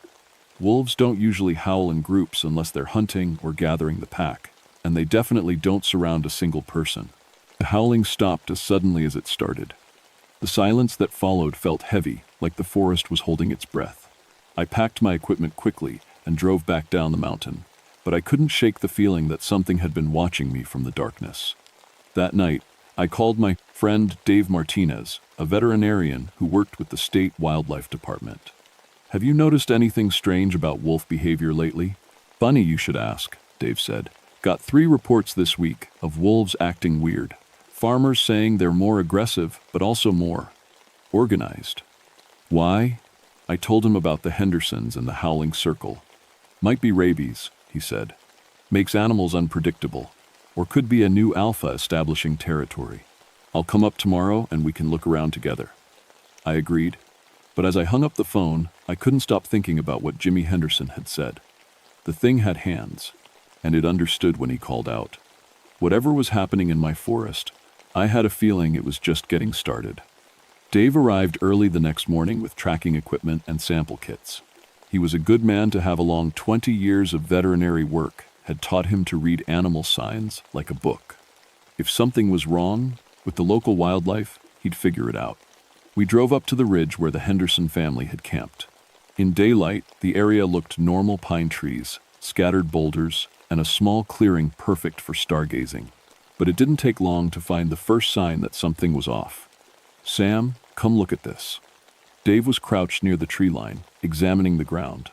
I walked over and saw what had caught his attention: wolf tracks. But unlike any I'd seen before, they started normal enough, showing the classic pad and claw marks of a large wolf. But about 10 feet into the tree line, something changed. "These tracks show a progression," Dave said, pointing with a stick. 4 legs here. But look at this." The tracks shifted. Instead of 4 paw prints, there were only 2. And they were deeper, as if whatever made them was walking upright and heavier than a normal wolf. Injured animal? I suggested. Maybe favoring one leg? Dave shook his head. And the injured wolf would show uneven depth or drag marks. These are clean bipedal prints. And look at this. He pointed to a clear print in a patch of soft earth. At the end of what should have been a normal wolf paw, there were marks that looked almost like fingers. Could be mud distortion, I said, but even as I said it, I didn't believe it. We followed the tracks deeper into the forest. They led us in a rough circle around the camping area, like whatever made them had been patrolling. About a quarter-mile in, we found something that made us both stop cold. 3 deer carcasses, arranged in a triangle about 20 feet apart. They hadn't been killed by normal predator behavior. The kills were too clean, too precise. Each deer had been brought down by a single bite to the neck, but the wounds were massive, far larger than any wolf could make. "This is surgical," Dave said, examining the closest carcass. Whatever did this knew exactly where to bite for a quick kill. And they look at the consumption pattern. Only specific parts of each deer had been eaten, the heart and liver. The rest was left untouched, which was completely unlike wolf behavior. Wolves eat what they can and cache the rest. They don't leave good meat to rot. "There's something else," Dave said. "These kills are fresh, maybe 2 days old. But look around." I scanned the area and realized what he meant. No scavengers. In a healthy forest, crows, flies, and small mammals would be all over fresh deer carcasses. But the forest around us was silent and empty, like everything else was staying away. We spent the rest of the day taking samples and photos. Dave collected hair from branches where the creature had passed, and I documented the track patterns. By evening, we had a file full of evidence that didn't make sense. "I'll run these samples at the lab," Dave said as we packed up. "Should have results in a few days. But Sam, I've been doing this for 20 years, and I've seen anything like this." That night, I decided to return to the ridge alone. If something was active in this area, I needed to see it for myself. I brought night vision equipment and set up in a concealed position overlooking the camping area. For 2 hours, nothing happened. Then, just after 11 o'clock, I heard movement in the forest. Through my night vision scope, I saw 3 wolves moving through the trees. But they weren't behaving like normal wolves. They moved in perfect formation, like soldiers on patrol. And they were huge, bigger than any wolves I'd seen in these mountains. The largest one stopped at the edge of the clearing and looked directly at my hiding spot. In the green glow of the night vision, its eyes appeared almost human in their intelligence. It stared at me for a long moment, then did something that made my blood run cold. It stood up. Rising on its hind legs, the creature was easily 7 feet tall. Its front paws hung at its sides, like arms, and I could see what Jimmy Henderson had been talking about. Those weren't normal wolf paws. They were longer, with finger-like appendages that could clearly grasp objects. The creature stared at me for another moment, then opened its mouth and made a sound that was half howl, half human voice. It was trying to speak. The other 2 wolves immediately flanked it, also rising to stand upright. They looked at me, then at their leader, waiting for some kind of signal. I tried to remain perfectly still, but my hands were shaking. This was impossible. Wolves don't stand upright for more than a few seconds, and they certainly don't coordinate like this. The lead creature took a step toward my position, then another. It was testing me, seeing if I would run. Every instinct told me to flee, but I forced myself to stay hidden. Then it spoke. Not a howl or bark, but actual words. "Stay away." The voice was deep and rough, like someone with a severe throat, the injury trying to talk. But the words were clear. "Stay away." From Moon.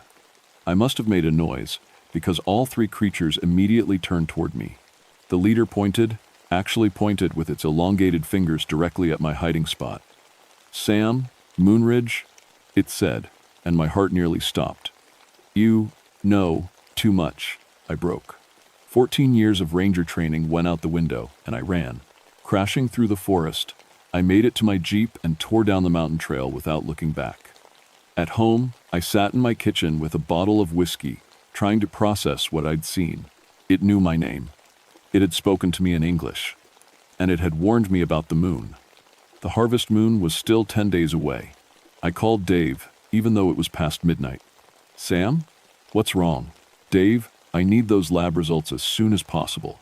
And I need to ask you something. Have you ever heard of any animal that could learn to speak? There was a long pause. Are you all right? You sound shaken. Just answer the question. Parrots can mimic speech. Some primates can learn sign language. But actual speech? From a wolf? Sam, that's impossible. Yeah, I said, pouring another whiskey. That's what I was afraid of. After I hung up, I sat in the dark and tried to think rationally. Stress hallucination. That had to be it. The strange tracks and deer kills had my imagination running wild, and I'd imagined the whole encounter, but I couldn't shake the memory of those intelligent yellow eyes, or the way the creature had said my name. Outside my window, I heard a long, mournful howl echo across the mountains. It sounded almost like laughter. Dave called 3 days later with the lab results. His voice was tight with confusion. Sam, these hair samples don't match anything in our database. The DNA is close to wolf, but there are anomalies I can't explain. It's like wolf DNA that's been altered somehow. Altered how? I don't know. I sent samples to a colleague at Virginia Tech who specializes in genetics. He said the same thing, it's mostly wolf, but with genetic markers he's never seen before. Some of the sequences don't appear in any known mammal. I was sitting in my office, staring out at the mountain ridge. 3 more families had reported strange wolf sightings in the past 2 days. All described the same thing, unusually large wolves that seemed too intelligent and occasionally walked upright. There's something else, Dave continued. I found traces of human DNA mixed in with the wolf samples. My hand tightened on the phone. Human DNA? Could be contamination from handling, but it's distributed throughout the hair shaft, not just on the surface. Sam, what exactly did you see up there? I told him everything, the encounter, the speech, how it knew my name. Dave was quiet for a long time. I'm coming up tonight, he finally said. If there's something dangerous in those mountains, we need to document it properly. That evening, Dave arrived with more equipment than I'd ever seen him bring. Cameras, audio recording devices, tranquilizer guns, and something that looked like a small radar unit. What's all this? I asked. Klein-Natier, if we're dealing with an unknown species, we need evidence. Real evidence that people will believe. We drove up to the ridge as the sun was setting. The moon was growing fuller each night, and I'd noticed that the strange reports were increasing along with it. Whatever was happening seemed tied to the lunar cycle. We set up an observation post with a clear view of the area where I'd had my encounter. Dave positioned his recording equipment while I kept watch through binoculars. Sam, Dave said suddenly, look at this. He was monitoring the radar-like device, which showed moving objects in the forest around us. But the patterns were wrong. These readings show coordinated movement, he said. Multiple large animals moving in formation, but they're covering ground too fast for normal wolves. And they're moving in patterns. Through my binoculars, I saw them emerging from the tree line. 5 of them this time, all the same impossible size. They moved across the clearing in a perfect V formation, like migrating geese. Are you getting this? I whispered. Dave was frantically adjusting his cameras. Video, audio, everything. This is incredible. The lead creature stopped in the center of the clearing and looked directly at our position. Even from 100 yards away, I could see those intelligent yellow eyes reflecting our equipment lights. It raised its head and howled, but this wasn't like the howls I'd heard before. This was structured, musical almost, with distinct notes and pauses. It was a language. The other 4 creatures responded with their own howls. Each different, each clearly communicating specific information. They're talking to each other. Dave breathed. The leader pointed toward our hiding spot, then made a series of gestures that were unmistakably human-like. It was giving orders to the others. 2 of the creatures moved to flank our position, while the other 2 spread out to block potential escape routes. Military tactics. We need to leave, I said. Now. But as we started to pack up, the leader called out in that rough, barely human voice. Doctor. Martinez. Dave froze. How does it know my name? Same way it knew mine. We need to go. The creature took a step closer. You take samples. You study. Dave, move. But he was fascinated, still recording. This is the discovery of the century, Sam. We can't leave now. The leader was close enough now that we could see it clearly without binoculars. It was definitely wolf-like, but wrong in every way. Too tall, too intelligent, too human in its posture and movements. Its mouth was elongated like a wolf's snout. But when it spoke, I could see teeth that were wrong, too sharp, too many, arranged in patterns that belonged in nightmares. You study, but you not. Understand, it said. Moon comes, change comes, you not prepared. What change? Dave called out, apparently forgetting that we were talking to something that shouldn't exist. The creature's lips pulled back in what might have been a smile. Full moon brings truth, brings hunger. One of the flanking creatures appeared at the edge of our camp, moving with impossible silence for something so large. Up close, I could see that its fur was actually a mixture of hair and something else. Something that looked almost human. Grandfather was, like you, the leader continued. Studied. The cursed. Now grandfather sleeps in earth. But family continues. Cursed? Dave asked. German, blood. Old world, curse, moon calls, and flesh, changes. The creature raised one of its fluency hands, and in the moonlight I could see the transformation happening in real time. The fingers were extending, becoming more human-like, while the palm broadened. It was changing as we watched. Full moon. In 7 days, it said, you stay away, or you join the pack. All 5 creatures howled in unison, a sound that seemed to shake the entire mountain. Then they were gone, vanishing into the forest with impossible speed.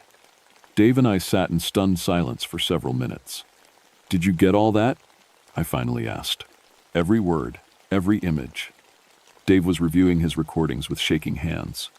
Sam, we're dealing with lycanthropy. Real lycanthropy. That's impossible. So was everything we just witnessed. But it makes sense, the German settlers who reported moon madness, the family curses, the way the sightings increased during fuller moons. I thought about what the creature had said. It mentioned its grandfather was studied by someone like you. Local folklore talks about a researcher in the 1920 seconds who disappeared while investigating werewolf legends. They found his camp destroyed and his body partially consumed. Dave, we need to warn people. If these things are planning something during the full moon, who would believe us?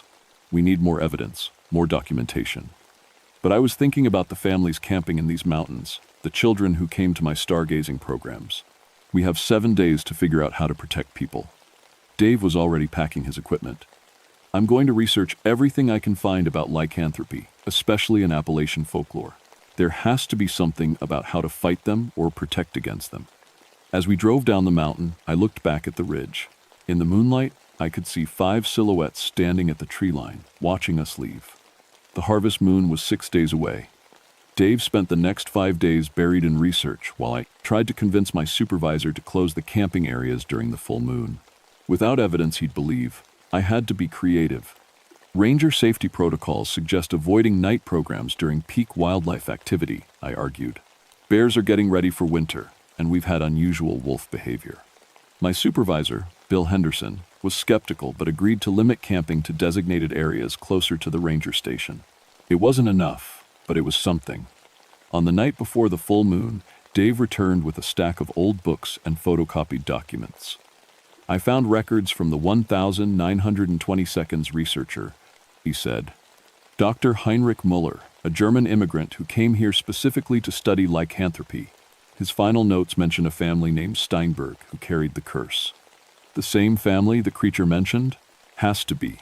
Müller wrote about trying to help them control the transformations, but his last entry says the curse was getting stronger with each generation. Then his records stop. Dave spread out old maps and genealogy charts. I traced the Steinberg family line. They changed their name to Stenberg in the 1940 seconds, and the last known member was Wilhelm Stenberg. He bought property on Massanutten Mountain in 1965. That's the exact area where we've been seeing them. Sam, I think Wilhelm Stenberg is still alive, and I think he's the one we've been talking to. The next evening, as the harvest moon rose full and bright, Dave and I returned to the mountain. This time, we came prepared with everything Dave's research had suggested might help: silver jewelry, wolfsbane, and a small vial of blessed water from a German Lutheran church.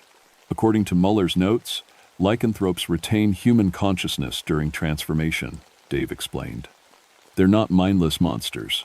They're people struggling with a supernatural curse. We set up our observation post and waited.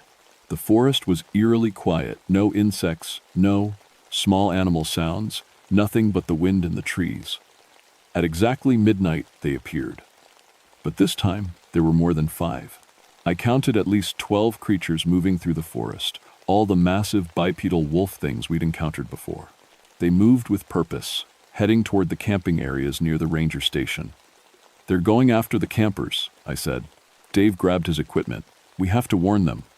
But before we could move, the largest creature appeared directly in front of us. Up close, in the full moonlight, I could see that its face was a horrifying mixture of wolf and human features. The eyes were definitely human, intelligent, sad, and completely aware. "You came back," it said in that rough voice. "Wilhelm Stenberg?" Dave asked. The creature's expression changed to surprise. "You know? The name. Dr. Mueller's research. We know about the curse." Wilhelm's wolf features twisted into what might have been anguish. "Curse grows stronger. Each generation, more wolf, less human. My children, my grandchildren, they cannot control hunger. The other creatures, my family, sons, daughters, grandchildren, 12 of us, carry curse. Tonight, the moon is full. Hunger is overwhelming." I could hear howling in the distance, coming from the direction of the campgrounds. Are they attacking people? Trying to resist. But young ones have little control. I try to lead them to deer, to cattle, but they want human flesh. Dave stepped forward. Muller's notes mention ways to help control the transformation. Silver, wolfsbane, blessed items. Wilhelm looked at the items Dave held out. Muller was good man, tried to help, but curse, too strong, killed him during transformation. Accident, but he is dead. Because of us. The howling was getting closer, and now I could hear human screams mixed in. "We have to stop them," I said. "Cannot be stopped, only redirected." Wilhelm's voice was becoming more strained as the moonlight grew brighter. "But I am losing control. Soon I will. Hunt with pack. What can we do?" Wilhelm reached into what looked like a pouch made from his own fur and pulled out a small silver pendant. "Take this to church. Tell priest our story. Maybe next generation I can be saved." His transformation was accelerating. I could see his face becoming more wolf-like, his fingers extending into claws. "Go, now, before I cannot let you." Dave and I ran toward the jeep, but we could hear the pack coming through the forest behind us. They were moving fast, howling with bloodlust, and they were between us and the camping areas. "The radio!" I shouted, diving for the emergency transmitter in my jeep. "All units, this is Ranger Moonridge. We have a pack attack at Massanutten camping area. Multiple casualties possible. Send all available units and $H. Medical support immediately." The response was immediate but confused. "Ranger Moonridge, did you say pack attack? What kind of animals?" I looked at Dave, then at the shapes moving through the forest toward the campgrounds. In the distance, I could see lights and hear people screaming. "Large predators. Coordinated attack. Just send everything you have." We drove toward the campgrounds as fast as the mountain road would allow. Behind us, Wilhelm's howl echoed across the entire mountain, not the hunting call of the pack, but the anguished cry of a man who could no longer control the monster he became. At the campgrounds, we found chaos. 3 families had been camping, and the werewolf pack had struck with coordinated precision. But they hadn't killed anyone, not yet. Instead, they had herded the campers into a tight group near the main building, surrounding them in a circle. Wilhelm appeared at the edge of the circle, his transformation now complete. He was fully wolf in body, but still human enough in mind to be leading the pack away from wholesale slaughter. Thank you, I whispered, understanding what he was doing. He was using the last of his human will to protect the people from his family's hunger.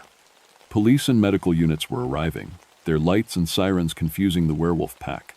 In the chaos, Wilhelm's control faltered. Two of the younger creatures broke from the circle and charged toward a family with small children. Without thinking, I grabbed the silver pendant Wilhelm had given me and ran between the werewolves and the family. "Stop!" I shouted, holding up the pendant. The creatures skidded to a halt, actually recoiling from the silver. But I could see the hunger in their eyes, the struggle between human consciousness and wolf instinct. Wilhelm appeared beside his children, placing himself between them and the family. For a moment, I saw complete human intelligence in his eyes. "Thank you, Sam," he said.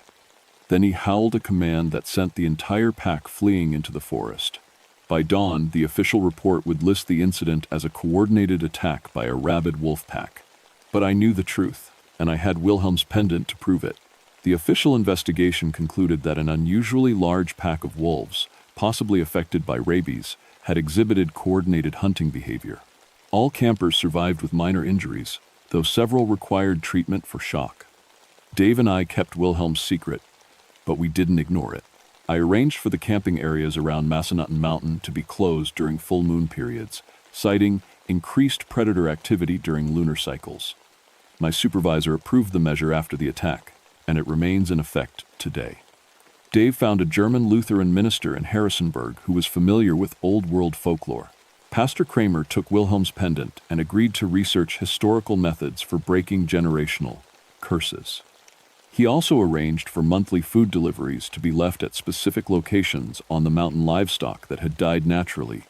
Roadkill deer, anything that might satisfy the pack's hunger without requiring them to hunt humans.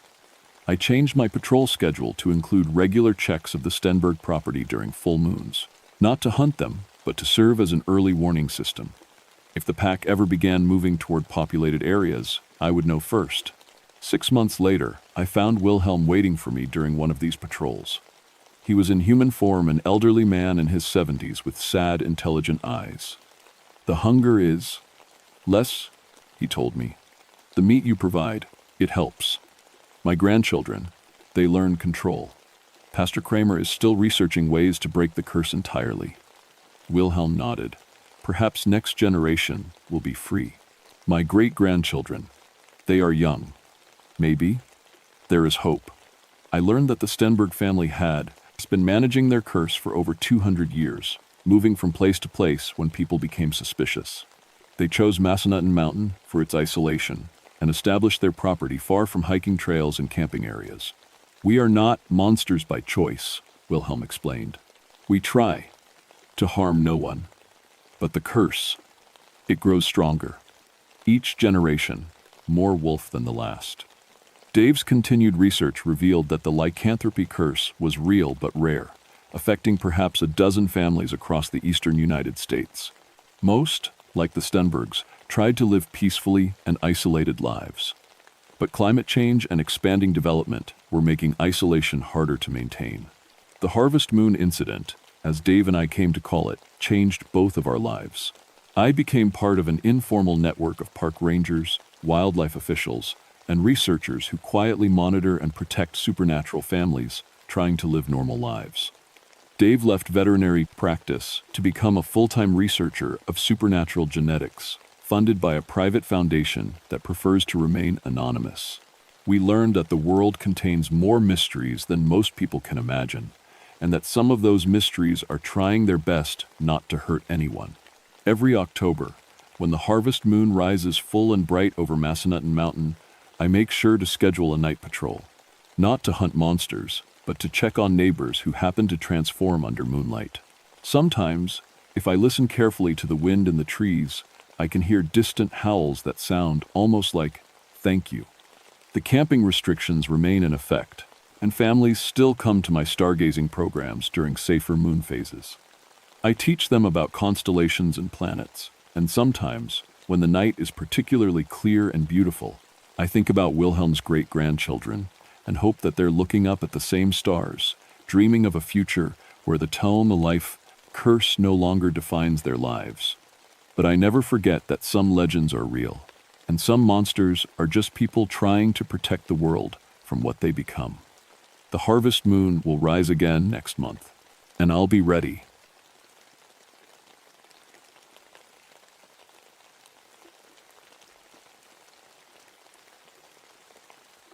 My name is Samuel Brightwater, and I've been watching for fires for 15 years. I've lived in towers from California to Maine, and I thought I'd seen everything the mountains could throw at me. I was wrong. It was September 1983 when they sent me to Mount Sterling Fire Tower in the Cherokee National Forest. The whole state of Tennessee was dry as old bones, and the fire danger was through the roof. Every day without rain made things worse. The tower sat at 5,842 feet, 12 miles from the nearest road. You had to hike in on foot, carrying everything you needed. That suited me fine. I liked the quiet, and after 15 years of this work, I knew how to handle myself in the mountains. Mount Sterling was an old tower, built by the CCC boys back in the 1932. The metal stairs creaked when you climbed them, and the wooden floor up top had been patched more times than I could count. But the view was something else. You could see for miles in every direction, rolling mountains covered in thick forest. The ranger who brought me in told me the local stories while we hiked up the trail.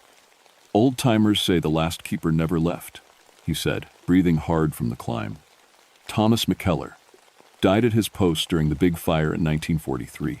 Some folks claim he's still up there, still doing his job. I laughed. Come on, Bill, you don't believe that stuff. Me? Nah. But he looked uncomfortable, just telling you what people say. McKellar was supposed to be real dedicated.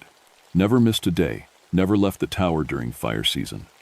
Well, he's been gone 40 years now, I said. I think I can handle it. The tower had everything I needed. A small cabin at the base with a cot, a wood stove, and shelves lined with canned food. The observation deck on top had all the instruments: wind gauge, thermometer, humidity reader, and the big spotting scope for scanning the horizon.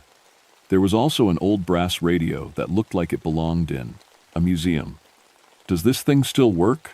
I asked, pointing at the radio. Far as I know, Bill said. Haven't had anyone up here in 2 years, though. You might need to fiddle with it. After Bill left, I spent the rest of the day getting settled. I checked all the instruments, tested the radio. It crackled to life on the first try, and familiarized myself with the area. Everything seemed normal. That first night, I cooked beans over the wood stove and read by lamplight. The mountains were dead quiet except for the wind and the trees. I'd always found that peaceful, but there was something different about this place. The silence felt too deep, like the whole mountain was holding its breath. I woke up around 3 a.m. to the sound of static from the radio upstairs. At first, I thought maybe someone was trying to reach me, but when I climbed up to check, the radio was turned off. I flipped it on, but there was nothing. Just empty air and the occasional pop of interference. Probably just atmospheric stuff, I said out loud, though my voice sounded strange in the darkness. The next morning brought clear skies and no wind, perfect fire weather, and not in a good way. I did my morning report to headquarters, checked the instruments, and settled in for a long day of watching. That's when I noticed something odd about the old brass instruments. They were original equipment from the 1942, but they worked perfectly. The brass was tarnished black with age, but every needle moved smooth as silk. Every reading was precise. In my 15 years, I'd never seen instruments that old work so well. Around noon, the radio crackled to life. Mount Sterling, this is fire control. Come in, Mount Sterling. I picked up the microphone. This is Mount Sterling. Go ahead, fire control. But the voice that came back wasn't from headquarters. It was scratchy and distant, like it was coming from very far away. Wind shifting to northwest, humidity dropping to 12%. Fire danger extreme. Recommend all personnel maintain highest alert. The thing is, my instruments showed southeast wind at 15% humidity. I checked them twice to be sure. Fire control? Can you repeat your location? I'm showing different readings up here. Silence. Then, after a long pause, copy that, Mount Sterling. Stay alert. I tried calling headquarters to check if they'd been trying to reach me, but they said no. No one had called Mount Sterling since my morning report. That afternoon, I spotted smoke to the northeast, a thin gray line rising from the valley. I grabbed my binoculars and found it quickly. Definitely a fire, maybe 3 miles out. I called it in immediately. This is Mount Sterling reporting smoke, bearing 045 degrees, approximately 3 miles. Looks like maybe 2 acres burning. Copy, Mount Sterling. We'll get a crew out there. Can you monitor and report changes? Will do. But when the fire crew got there 2 hours later, they found nothing. No fire, no smoke, no sign that anything had burned. The crew chief called me personally. Sam, you sure about what you saw? We've been all over that area. It's dry as hell, but there's no fire. I looked through the binoculars again. The smoke was gone. There wasn't even a haze where I'd seen it. I'm sure I saw something, I said. Maybe it burned out on its own? Maybe. But in this weather, a fire doesn't just burn out. It spreads. That night, I sat on the observation deck and watched the sun set over the mountains. The brass instruments gleamed in the orange light, and for just a moment, I could have sworn I saw someone standing at the other end of the deck. When I turned to look directly, there was nothing there. But I had the strangest feeling I wasn't alone anymore. The second day started normal enough. I did my morning weather report, scanned the horizon with binoculars, and settled into the routine. But the feeling from the night before wouldn't go away. It was like having someone watching over your shoulder all the time. Around 10 in the morning, that old radio came to life again. Mount Sterling, weather warning, dry lightning possible this afternoon. Recommend double sweeps of Sector 7. I checked my weather instruments. Clear skies, no clouds in sight, and definitely no chance of lightning. But the voice sounded so certain, so professional, just like the fire spotters I'd worked with for years. Who is this? I asked into the microphone. Please identify yourself. Nothing but static. I decided to humor whoever it was and did an extra scan of Sector 7, the area northeast of the tower where I'd seen the phantom smoke yesterday. Through the binoculars, everything looked normal. Dry trees, brown grass, but no sign of trouble. Then, at exactly 2:30 in the afternoon, I saw the lightning. It was just one bolt, dropping out of a clear blue sky like someone had thrown a spear. It hit right in the middle of Sector 7, exactly where the voice had warned me to watch. No thunder, no clouds, nothing, just that single flash of white light. I was on the radio to headquarters before the spots faded from my eyes. This is Mount Sterling reporting lightning strike, Sector 7. Single bolt, dry conditions, high probability of ignition. Mount Sterling, are you sure? Our weather shows clear skies across your entire area. I saw it with my own eyes. Lightning, Sector 7, about 3 miles northeast. They sent a crew out immediately. This time they found scorch marks on a dead pine tree, still smoking. But like the day before, there was no fire. The lightning had hit and somehow burned itself out without spreading. That's impossible, the crew chief told me over the radio. In these conditions, that tree should have gone up like a torch. The whole hillside should be burning. But it wasn't burning. It was like something had snuffed the fire out before it could spread. That night, I found a stack of old logbooks in a wooden crate under the stairs. They went back to the 1,940 seconds, and I started reading through them by lamplight. Most of it was routine stuff, weather reports, fire sightings, maintenance notes. But one book was different. It was from 1,943, and the handwriting was careful and neat. The name on the cover was Thomas McKellar. The entries started normal enough, but as I read through September and October of 1,943, the tone changed. McKellar was reporting fires everywhere, dozens of them, all across the mountains. He was working around the clock, barely sleeping, coordinating fire crews from his tower. Then came the final entries. Asterisk the 15th of October 1943. Fire crews pulled back due to extreme conditions. Wind gusting to 60 miles per hour. I remain at post. Someone has to watch. Asterisk asterisk the 16th of October 1943. Radio contact lost with headquarters. Fire approaching from 3 directions. Still at post. Will maintain watch as long as possible. Asterisk. Asterisk. The 17th of October, 1943. Fire on all sides now. Smoke too thick to see valleys. If anyone reads this, I stayed until the end. This is what we swore to do. Asterisk. That was the last entry. According to the date, McKellar had died exactly 40 years ago. I was still thinking about that when the radio crackled to life around midnight. Mount Sterling, this is Thomas McKellar. Do you copy? My blood went cold. The voice was clearer this time, like whoever was talking was standing right next to me. But that was impossible. I picked up the microphone with shaking hands. This is Mount Sterling. Who is this really? Fire spotted, bearing 270 degrees. Campfire left unattended, high wind moving in. Recommend immediate response. I looked out the window to the west. It was pitch black. I couldn't see anything, but something made me grab my binoculars and check anyway. There, maybe 4 miles out, was a tiny orange glow.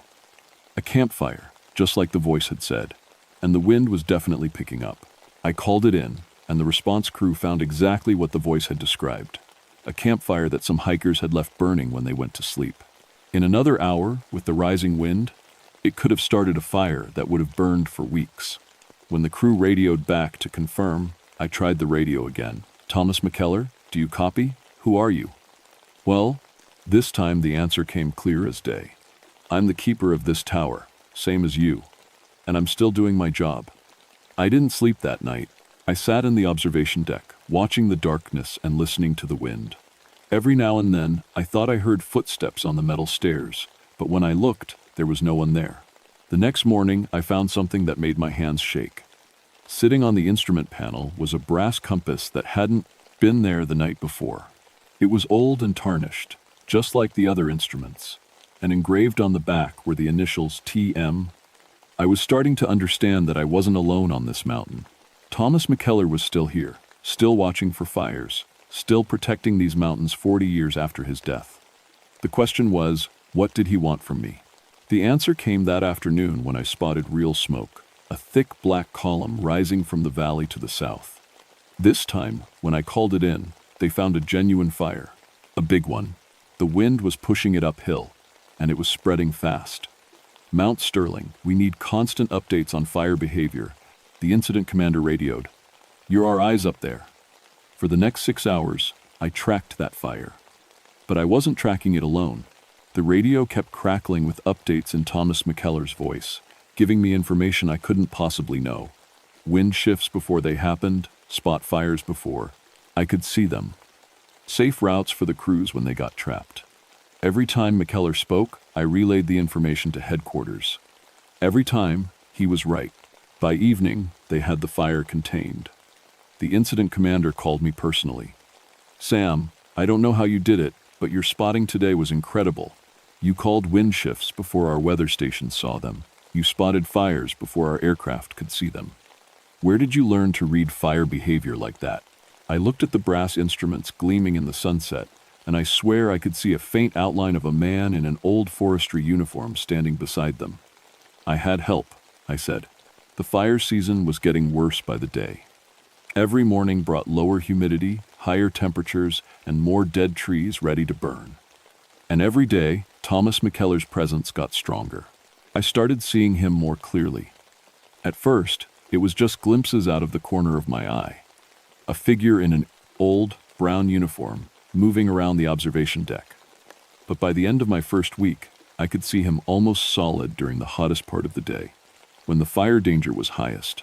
He looked exactly like I'd imagined from reading his logbook. Medium height, lean build, with the kind of weathered face you get from spending years in the sun and wind. His uniform was from the 1942nd. Brown shirt, green pants, and a wide-brimmed hat that he never took off. He was always bent over the instruments, checking readings and scanning the horizon.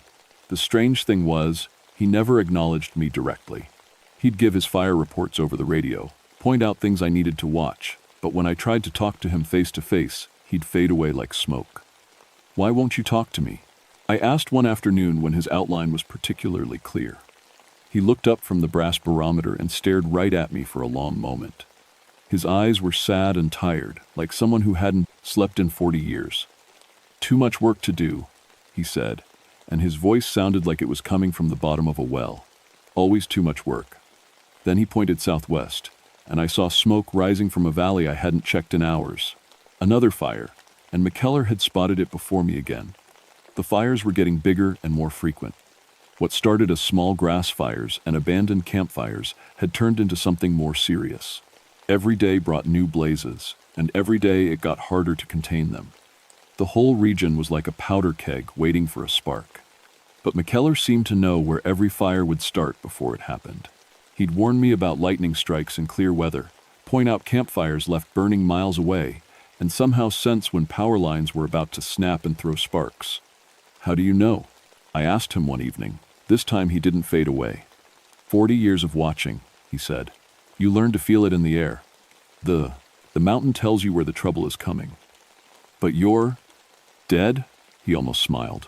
Yeah, I noticed. Doesn't change the job though. Fire doesn't care if you're alive or dead. It just burns. That night, something changed. I woke up around 3 a.m. to the sound of the radio. But this time it wasn't McKellar's voice. It was panic chatter from fire crews all across the region. Base, this is Engine 12. We've got a crown fire moving fast up Cataract Ridge. Request immediate air support. Base, Engine 7. Multiple spot fires starting ahead of our containment line.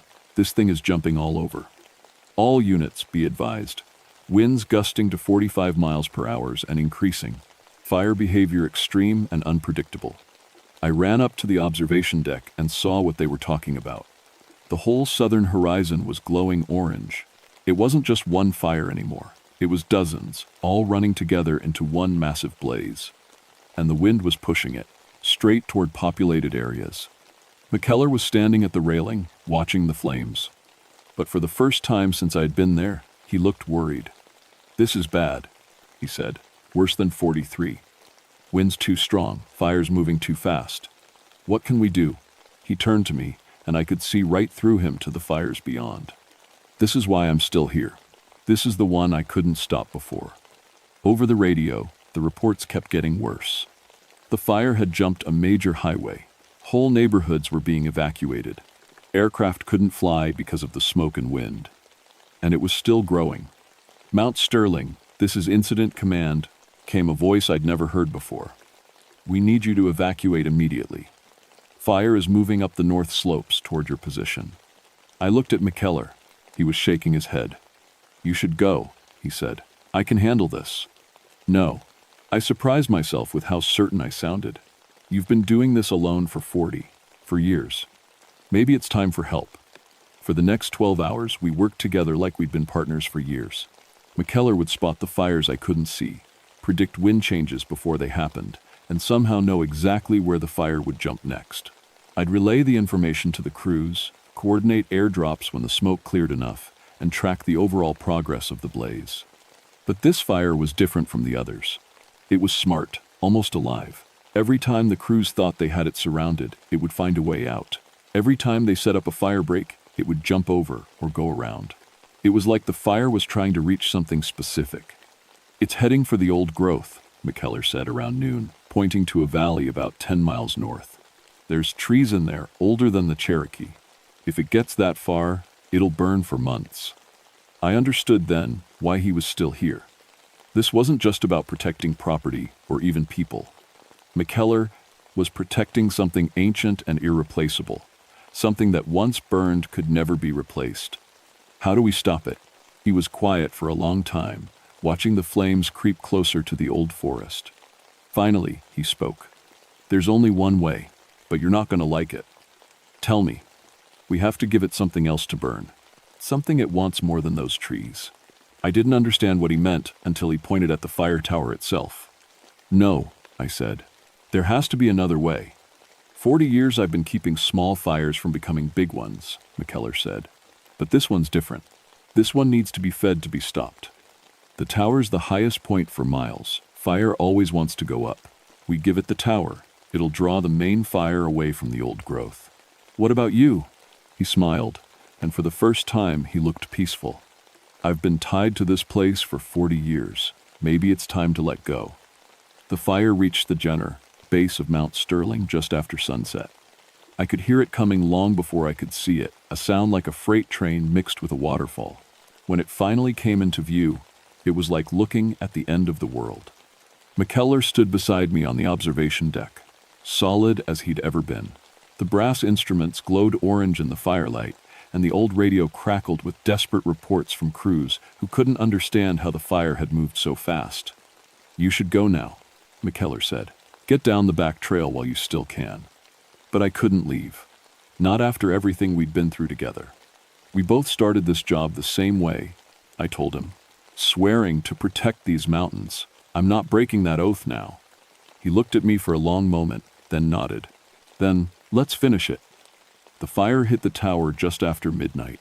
I'd never seen anything like it, flames 200 feet high, moving like a living thing up the mountainside.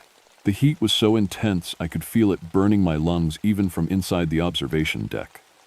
But something strange happened when the fire reached the tower's base. Instead of just burning past like I expected, it stopped. The flames swirled around the metal legs like water around a rock, climbing higher and higher but never spreading beyond the tower itself. "It's working," McKellar said.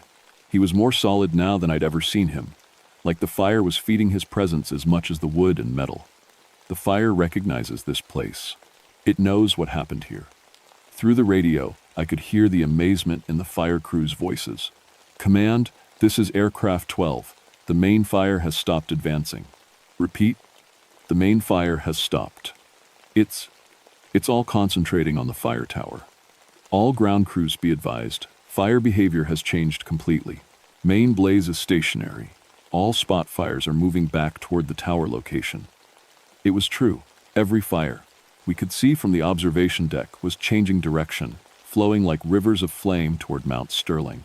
The tower was acting like a magnet, drawing all that destructive energy into one place. "How is this possible?" I asked. McKellar was standing at the brass instruments, his hands moving over them like a musician playing a complicated song. "This place has been watching over these mountains for 50 years. All that time, all that attention, it builds up something, a connection. The mountain knows we're here, and the fire knows it too." The heat was getting unbearable. The metal stairs were glowing red, and I could see flames starting to climb the tower's structure. But McKellar seemed unaffected, like the fire couldn't touch him. "You need to get out," he said. "Now, while the back trail is still clear." "What about you?" "I told you, this is why I'm still here. This is the fire I couldn't stop in 1943. It's been building up for 40 years, waiting for that. The right conditions. Tonight is that night." I understood then. The fire that killed McKellar in 1943 hadn't really ended. It had just been waiting, growing stronger, gathering all the smaller fires he'd prevented over the decades. All those campfires he'd spotted, all those lightning strikes he'd warned about, all the blazes he'd helped contain. They'd been leading to this moment. The old-growth forest will be safe? If I do this right, yes, the fire will burn itself out here, all of it, all at once. He looked at me with those tired, sad eyes. "But you can't be here when it happens." The flames were climbing the tower now, reaching toward the observation deck. I could feel the wooden floor getting hot under my feet. In a few minutes, the whole structure would be engulfed. But I still couldn't leave. 40 years is long enough," I told him. "You've done your duty. More than your duty." "Some duties don't end," McKellar said. "Even with death. Maybe. They do if someone's willing to share them." He stopped working the instruments and looked at me. "What are you saying?" "I'm saying maybe you don't have to do this alone. Maybe that's why I'm here, not to replace you, but to help you." The fire reached the bottom of the observation deck. Flames were licking through the floorboards, and the metal railings were starting to glow. The heat was like standing inside an oven. "You'll die," McKellar said. "Maybe. Or maybe I'll just change, like you did. Maybe that's what this place needs, 2 keepers instead of 1. He was quiet for a long moment, watching the flames climb higher. Then he smiled. The first real smile I'd seen from him. "You understand what you're choosing? I understand that some jobs are too important to quit, even after death." McKellar nodded and moved aside to make room at the instruments. "Then let's do this together." I put my hands on the brass controls next to his. They were ice, cold, even with the fire raging around us. And suddenly, I could feel what he felt. Every tree in the forest, every stream and ridge, every living thing for miles around. The mountain wasn't just geography anymore. It was alive, and we were part of it. Now, McKellar said. Together, we turned the instruments. Not the dials and gauges themselves, but something deeper. Something that connected the tower to the mountain to the forest, and all of it to the fire raging around us. I felt the fire's hunger, its desperate need to consume and grow. But I also felt its confusion, as we showed it a different path. The flames roared higher, engulfing the entire observation deck. I should have been burning alive, but instead, I felt different, lighter, like I was becoming part of something larger than myself. The fire burned for 3 more hours, but it never spread beyond the tower. Every flame, every spark, every bit of heat that had been building up across the mountains for 40 years. All of it came to Mount Sterling and burned itself out in one spectacular blaze. When the sun came up, the tower was gone. Nothing left but a blackened metal skeleton and a pile of ash where the observation deck used to be. But the old-growth forest was untouched. The fire had consumed exactly what it needed to consume, and no more. The official report called it a miracle. Extraordinary weather conditions and exceptional tactical coordination was how the incident commander explained it. A fire that should have burned half the state had somehow contained itself to a single mountaintop and burned out in one night. I was listed as missing, presumed dead. They found my truck at the trailhead and figured I'd been caught in the blaze. There was a small service, and they put my name on a plaque with other firefighters who died in the line of duty. What they didn't know was that I was still there. McKellar was right about some duties not ending with death. When the fire burned out and the smoke cleared, I was still on Mount Sterling. Different, but still there, still watching. They rebuilt the tower 6 months later.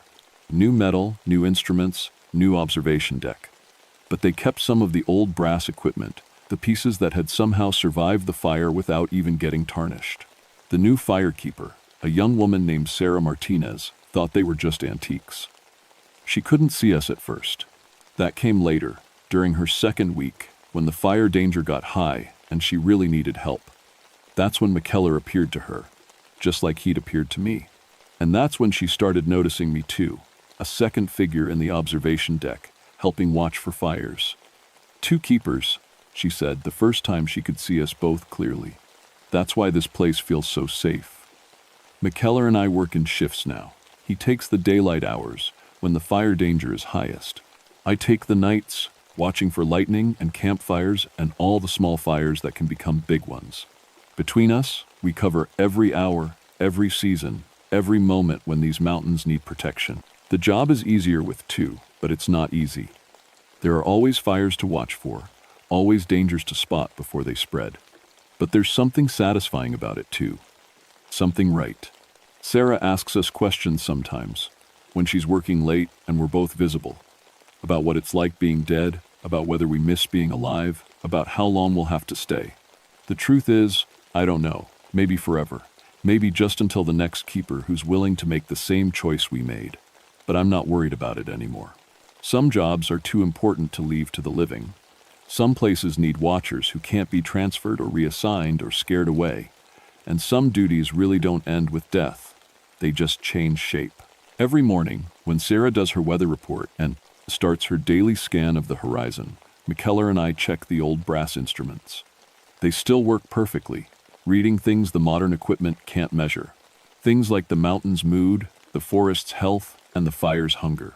And every night, when the sun sets over the Cherokee National Forest and the shadows get long between the trees, I know that these mountains are protected, not just by one tired ghost doing his job for 40 years, but by a team, a partnership that spans the living and the dead. McKellar was right about one thing. The mountain does tell you where the trouble is coming. But what he didn't know, what 40 years of working alone couldn't teach him, was that the mountain also tells you when help is coming. When someone else is ready to share the watch. The fire danger is always high these days. Climate change, development pressure, more people in the wilderness than ever before. But Mount Sterling stands ready. 3 keepers instead of 1, watching over everything we've sworn to protect. Some duties are too important to end with death, and some partnerships are too important to end with life. The brass instruments gleam in the sunset light, and somewhere in the distance, A radio crackles with reports of another fire that needs watching. McKellar adjusts the wind gauge. Sarah checks her binoculars, and I scan the horizon for the first sign of smoke. The work continues. It always continues, and we're not alone anymore.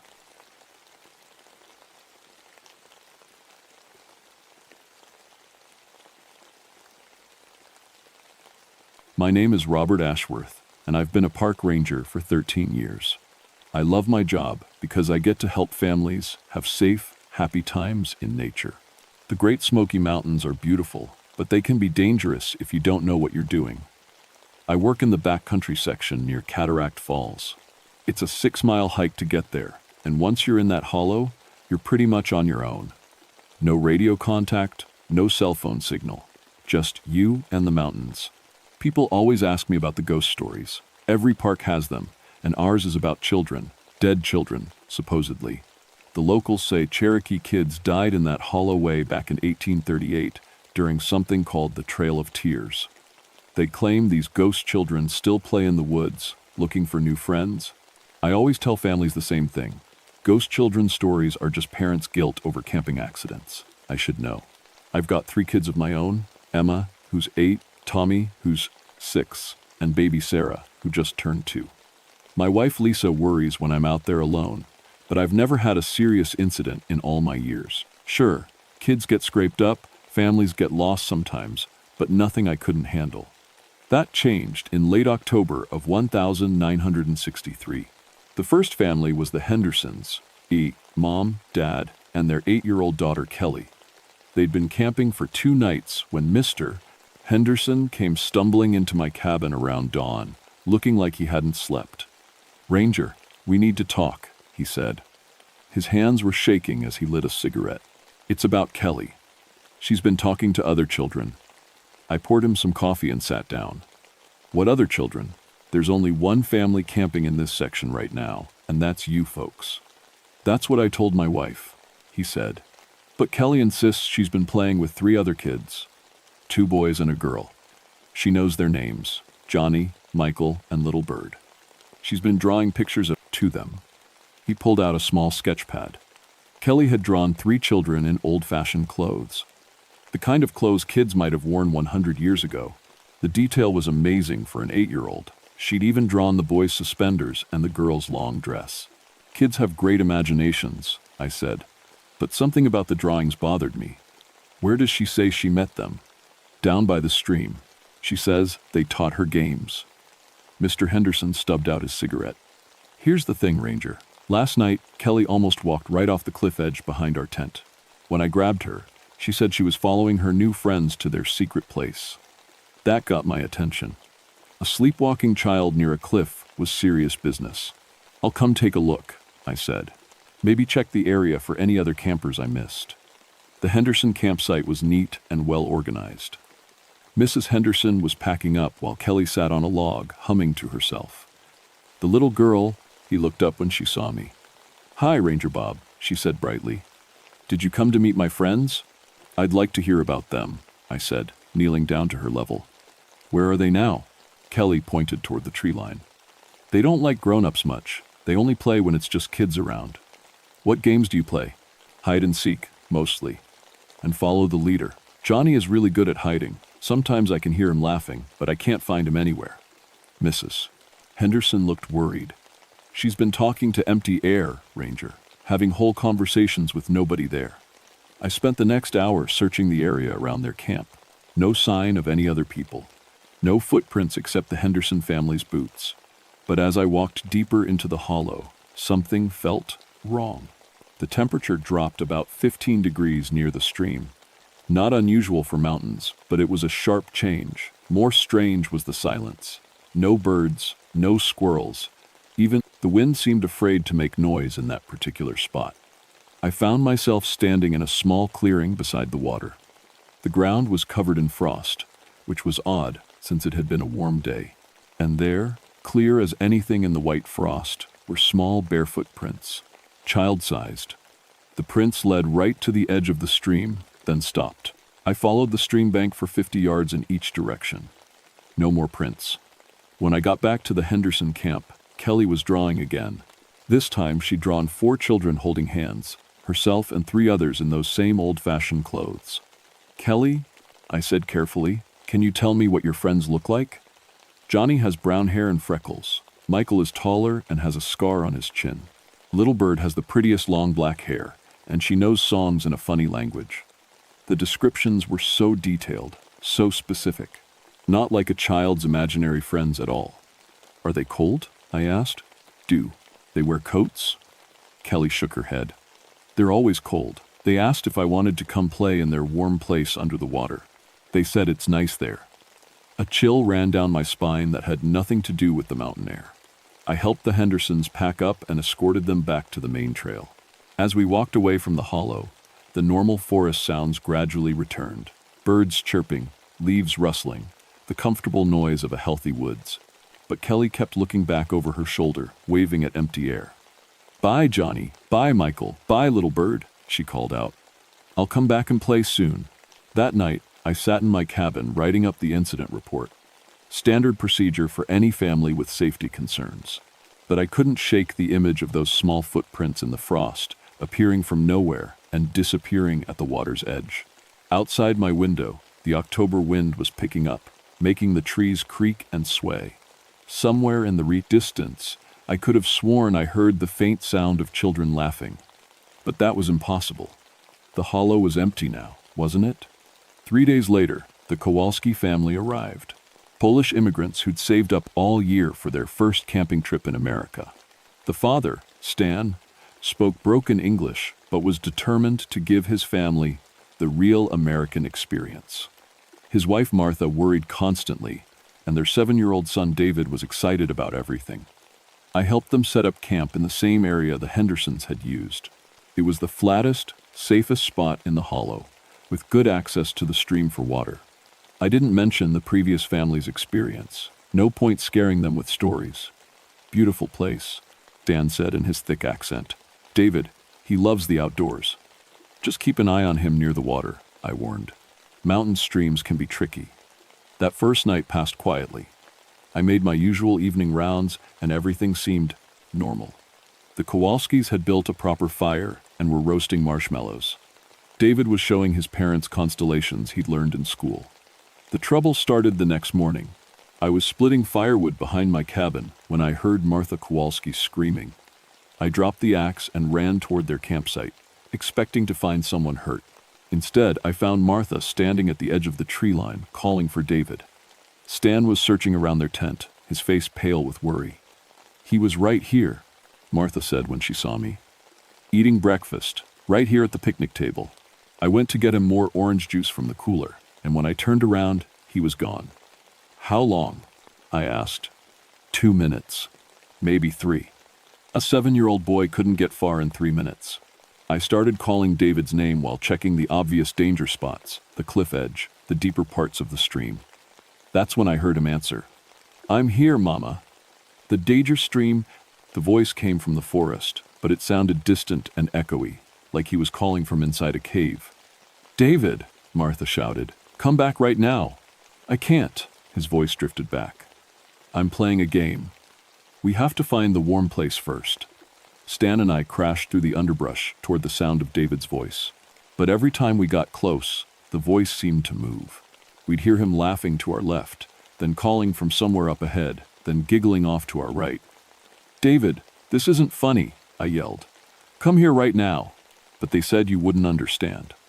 David's voice came from everywhere and nowhere. They said grown-ups can't play the good games. We searched for 2 hours. Martha was crying, Stan was cursing in Polish, and I was starting to panic. You don't lose a child on your watch. Not ever. Then, just as I was about to hike back for help, we found him.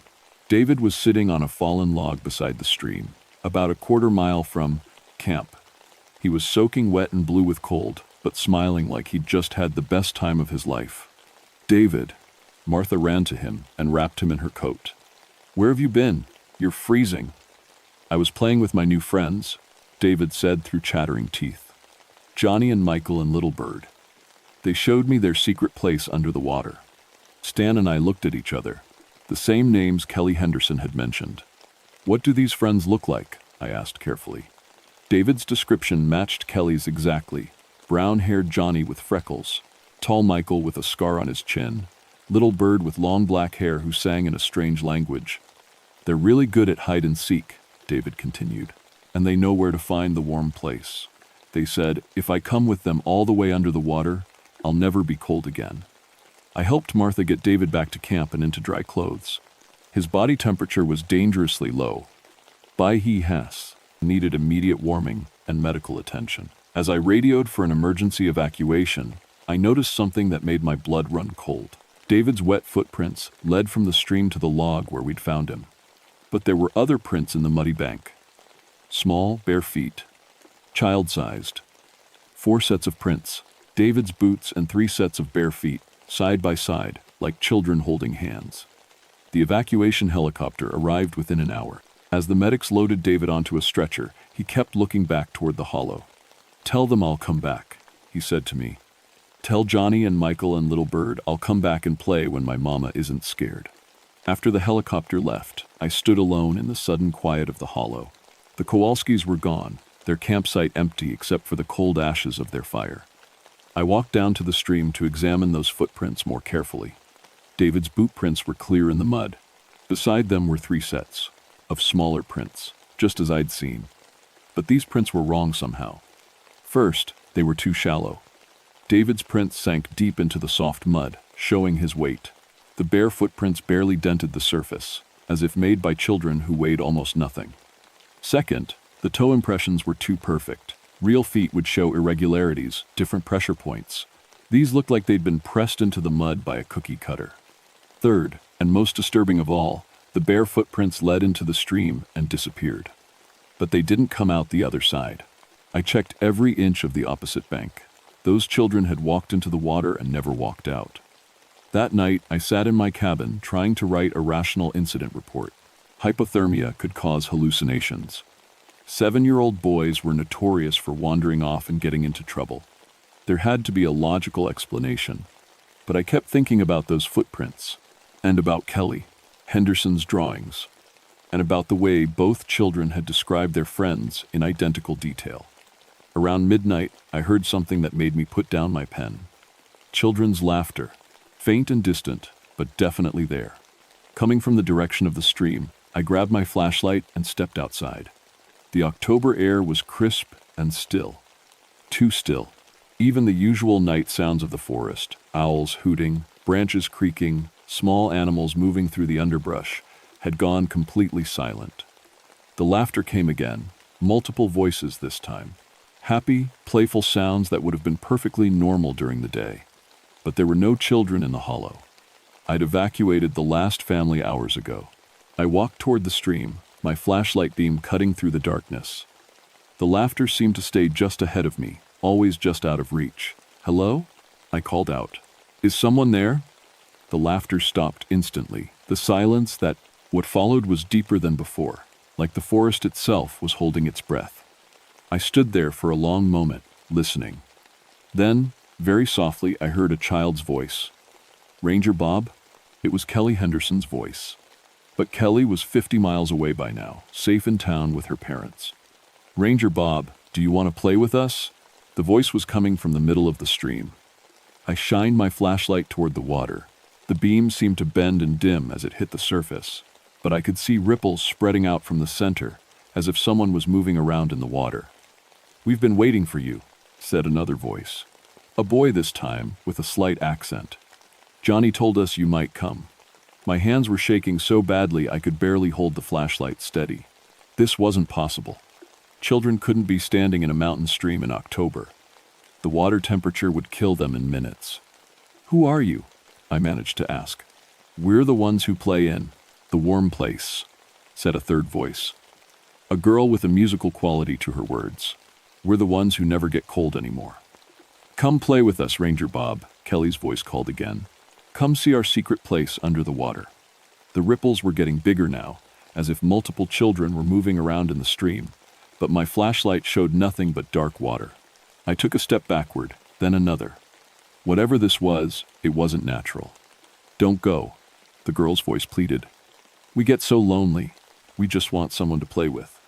We just want to be warm again. added one of the boys. I turned and ran back to my cabin, slamming the door behind me. Through the window, I could see my flashlight beam still shining where I'd dropped it by the stream.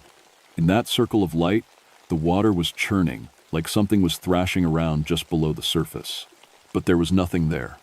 Nothing I could see, anyway. I didn't sleep that night. Every time I closed my eyes, I heard those voices calling from the water. When dawn finally came, I walked back to the stream to retrieve my flashlight. The water was calm and clear. No sign of any disturbance, but the temperature around the stream was at least 20 degrees colder than the rest of the hollow. My breath made little clouds in the air, even though it was a warm October morning everywhere else. I radioed headquarters to request a transfer. I'd had enough of this assignment. "Can't spare you right now, Ashworth," came the crackling response. "We've got 3 more families scheduled for that section this week. Just hang tight." I wanted to argue, but what could I say? That I thought dead children were trying to drown campers? They'd have me transferred to a desk job in the city, or worse. The next family arrived that afternoon. The Brennans from Ohio, Sellew, mother, father, and their twin 10-year-old daughters, Susan and Sarah. They seemed like good people. The father was a World War II veteran who knew how to handle himself outdoors. The mother was a schoolteacher who kept the girls in line with quiet authority. I helped them set up camp and gave them my standard safety briefing. I almost warned them about the voices by the stream, but stopped myself. What was I supposed to say? Instead, I just emphasized staying close to camp after dark. "We'll be fine, Ranger, Mr. Brennan assured me. "The girls are good kids. They mind what they're told." That evening, I made extra rounds, checking on the Brennan camp every hour. Everything seemed normal. The family played cards by lantern light, the girls giggled over ghost stories, and everyone went to bed at a reasonable time. Around midnight, I heard Susan screaming. I ran to their campsite and found complete chaos. Mrs. Brennan was holding one of the twins, Sarah, who was unconscious and blue with cold. "Mr. Brennan was shouting Susan's name into the darkness. She was right here in the bold, tent with her sister," Mrs. Brennan said, tears streaming down her face. "We heard Sarah talking to someone, and when we checked, Susan was gone. Sarah was suffering from severe hypothermia, just like David Kowalski. Her lips were blue and she was barely conscious, but she kept mumbling about the warm place under the water. "Susan," Mr. Brennan called. "Come back right now." "She can't," Sarah whispered weakly.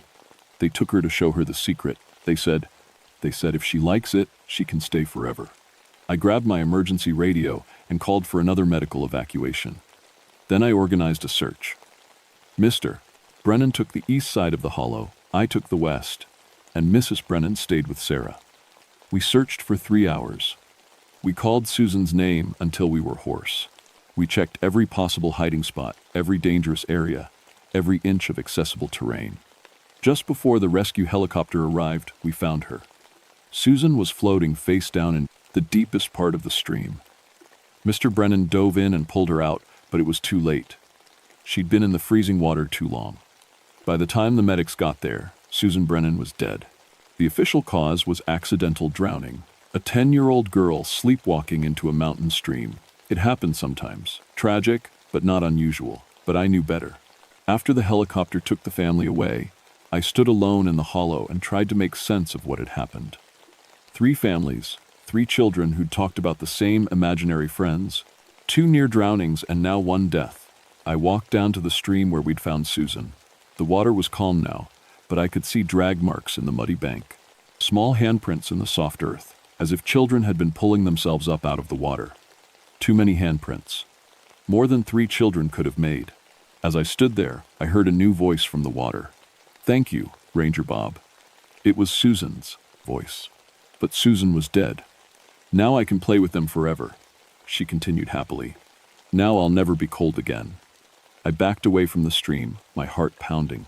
This couldn't be happening. "Don't be scared," Susan's voice called. "It's wonderful here. The water's so warm, and we play the best games." Other voices joined in. Kelly Henderson, David Kowalski, even though he was still alive, and 3 others I didn't recognize, the original children from Cherokee times. "Come play with us, Ranger Bob," they called in unison. Come see how warm it is under the water. I turned and ran back to my cabin, but their voices followed me. We're so lonely. They sang together. We just want friends. We just want someone to play with. We just want to be warm. I slammed the cabin door and locked it. Knowing locks wouldn't help against whatever was out there. I grabbed my emergency supplies and my radio. Mayday, Mayday, I called headquarters. This is Ranger Station 7. I need immediate evacuation. We have a situation. Static answered me. I tried again, adjusting the frequency. More static. The radio was dead. Outside my window, I could see lights moving around the stream. Soft, bluish glows that danced just above the water's surface. As I watched, the lights began moving toward my cabin. Children's laughter filled the air. Happy sounds that should have been comforting, but instead made my skin crawl. A small hand pressed against my window from the outside. Then another. Then several more. In the reflection of the glass, I could see shapes moving in the darkness. Small figures in old-fashioned clothes, their faces pale and their eyes dark as the stream water. Let us in, Ranger Bob. Susan's voice pleaded. We want to show you something. It's so pretty under the water, Kelly added. So warm and safe. You could stay with us forever, said a boy's voice I'd never heard before. You could help us find more friends. The handprints on my window were getting bigger, as if more children were pressing against the glass. I could see the condensation from their breath fogging the surface. But dead children don't breathe. I grabbed my camping gear and emergency supplies, planning to hike out of the hollow that night. I couldn't wait for morning. I couldn't stay in this place another hour. But when I opened my cabin door, they were waiting for me. 7 children stood in a semicircle on my porch. Kelly Henderson, David Kowalski, and Susan Brennan, and Hill, all the children I'd encountered in the past week. And 4 others in old Cherokee clothing, including a girl with long black hair who must be Little Bird. They looked exactly as the living children had described them, but their skin was pale blue, their lips were dark, and water dripped constantly from their hair and clothes. Going somewhere? Kelly asked with an innocent smile. We thought you might want to play, added Susan. We know the best games, said Little Bird in accented English. Games that last forever. Behind them, I could see more shapes moving in the darkness. Dozens of children, maybe hundreds, all with that same pale blue skin and those dark, wet eyes. How many families had camped in this hollow over the years? How many children had heard the voices calling from the stream? What do you want? I whispered. We want what we've always wanted, said the boy I recognized as Johnny. We want to be warm. We want friends. We want someone to play with us in our special place. But mostly, Susan added, her dead eyes fixed on mine, we want you to bring us more children. The circle of ghost children began moving closer. You're the ranger, Kelly explained. You bring families here. You choose who camps in our hollow. You could bring us so many new friends, David said eagerly. Children who want to play forever. I realized with horror that they were right. I was the one who assigned camping spots. I was the one who brought families to this cursed place. I'd been feeding children to these spirits for 13 years without knowing it. No, I said firmly. I won't help you hurt anyone else. The children's innocent expressions changed. Their faces became cold and angry. Then you can't leave, Little Bird said simply. The temperature around me dropped 40 degrees in an instant. My breath came out in thick clouds, and frost began forming on my cabin walls. You can stay here with us, Johnny added. Forever and ever. Or, Susan said with a smile that was no longer innocent, you can come see how warm it is under the water. The circle of children moved closer, their wet footprints leaving dark stains on my wooden porch. I had to make a choice, and I had to make it fast. I backed into my cabin and slammed the door, but I knew it wouldn't hold them for long. Through the windows, I could see dozens of pale children surrounding the building. Their eyes glowed with that same bluish light I'd seen over the stream. Think, Robert. Think. There had to be something these spirits couldn't do, some rule they had to follow. Every ghost story I'd ever heard had rules. Then I remembered something Jenny Mountainspeak had told me. Jenny was a Cherokee ranger who worked the eastern section of the park. She'd mentioned once that her grandmother knew stories about this hollow. Bad place, she'd said. Children died there during the removal. Grandmother always said the spirits can't cross running water. That's why they stay in that one hollow, and the stream traps them there. Running water. The children always disappeared when they reached the stream, but they never came out the other side. Maybe they couldn't cross it. I grabbed my emergency pack and checked my supplies. Rope, first aid kit, emergency flares, and most importantly, a large container of salt for wife, melting ice on the trails. Salt. Jenny had mentioned that too. Cherokee protection rituals use salt to create barriers against spirits. A small hand knocked politely on my door. "Ranger Bob?" Kelly's voice called sweetly. "We just want to talk." "We won't hurt you," Susan added. "We promise." I didn't believe them for a second. I moved to the back window of my cabin and quietly slid it open. The children were concentrated around the front door and sides of the building. If I was quick and quiet, I might be able to slip out the back. I dropped my pack through the window first, then climbed out myself. The October air was bitter cold now, much colder than it should have been. My breath made thick clouds, and ice was forming on every surface. I made it about 10 yards before Little Bird stepped out from behind a tree. "Going somewhere?" she asked in her musical voice. More children emerged from the darkness. I was surrounded again, but this time I was ready. I pulled out my emergency flare and struck it. Brilliant red light filled the hollow, and the ghost children stepped back with hisses of pain or surprise. "Fire hurts," Johnny said, shielding his eyes. "Put it out." "Stay back," I warned, holding the flare like a torch. "I know what you are now." I began backing toward the stream, keeping the flare between me and the spirits. They followed but kept their distance, circling me like wolves. "You can't leave," David said. "We need you." "You're going to bring us more children," Susan added. "Lots more children to play with." "No," I said firmly. "I'm going to make sure no one ever camps in this hollow again." I reached the stream bank and began pouring salt from my emergency container. The white crystals made a clear line between me and the approaching spirits. The effect was immediate. The children stopped as if they'd hit an invisible wall. "That won't hold us for long," Little Bird warned. "And you can't stay there forever." She was right. I had maybe half a container of salt, and the flare would burn out in a few minutes. I needed a better plan. That's when I heard the voice. "Robert." It was my wife, Lisa, calling from somewhere in the darkness beyond the hollow. "Robert, where are you?" My heart nearly stopped. Lisa was supposed to be home in town with our kids. What was she doing here? "Daddy." Now I heard Emma, my 8-year-old daughter. "Daddy, help us." "We got lost, Daddy," Tommy's 6-year-old voice echoed through the trees. "We can't find you." I started to move toward their voices, then stopped. Something was wrong. The ghost children were smiling. "Go ahead," Kelly urged. "Your family needs you." "They're scared and lost," Susan added. "Don't you want to help them?" But the voices were coming from the wrong direction, from deeper in the hollow, past the stream. And Lisa would never bring the children up here at night, especially not after I'd told her about the recent accidents. "You're doing this?" I accused the spirits. "Those aren't really their voices." Little Bird shrugged. "Maybe, maybe not. Do you want to risk it?"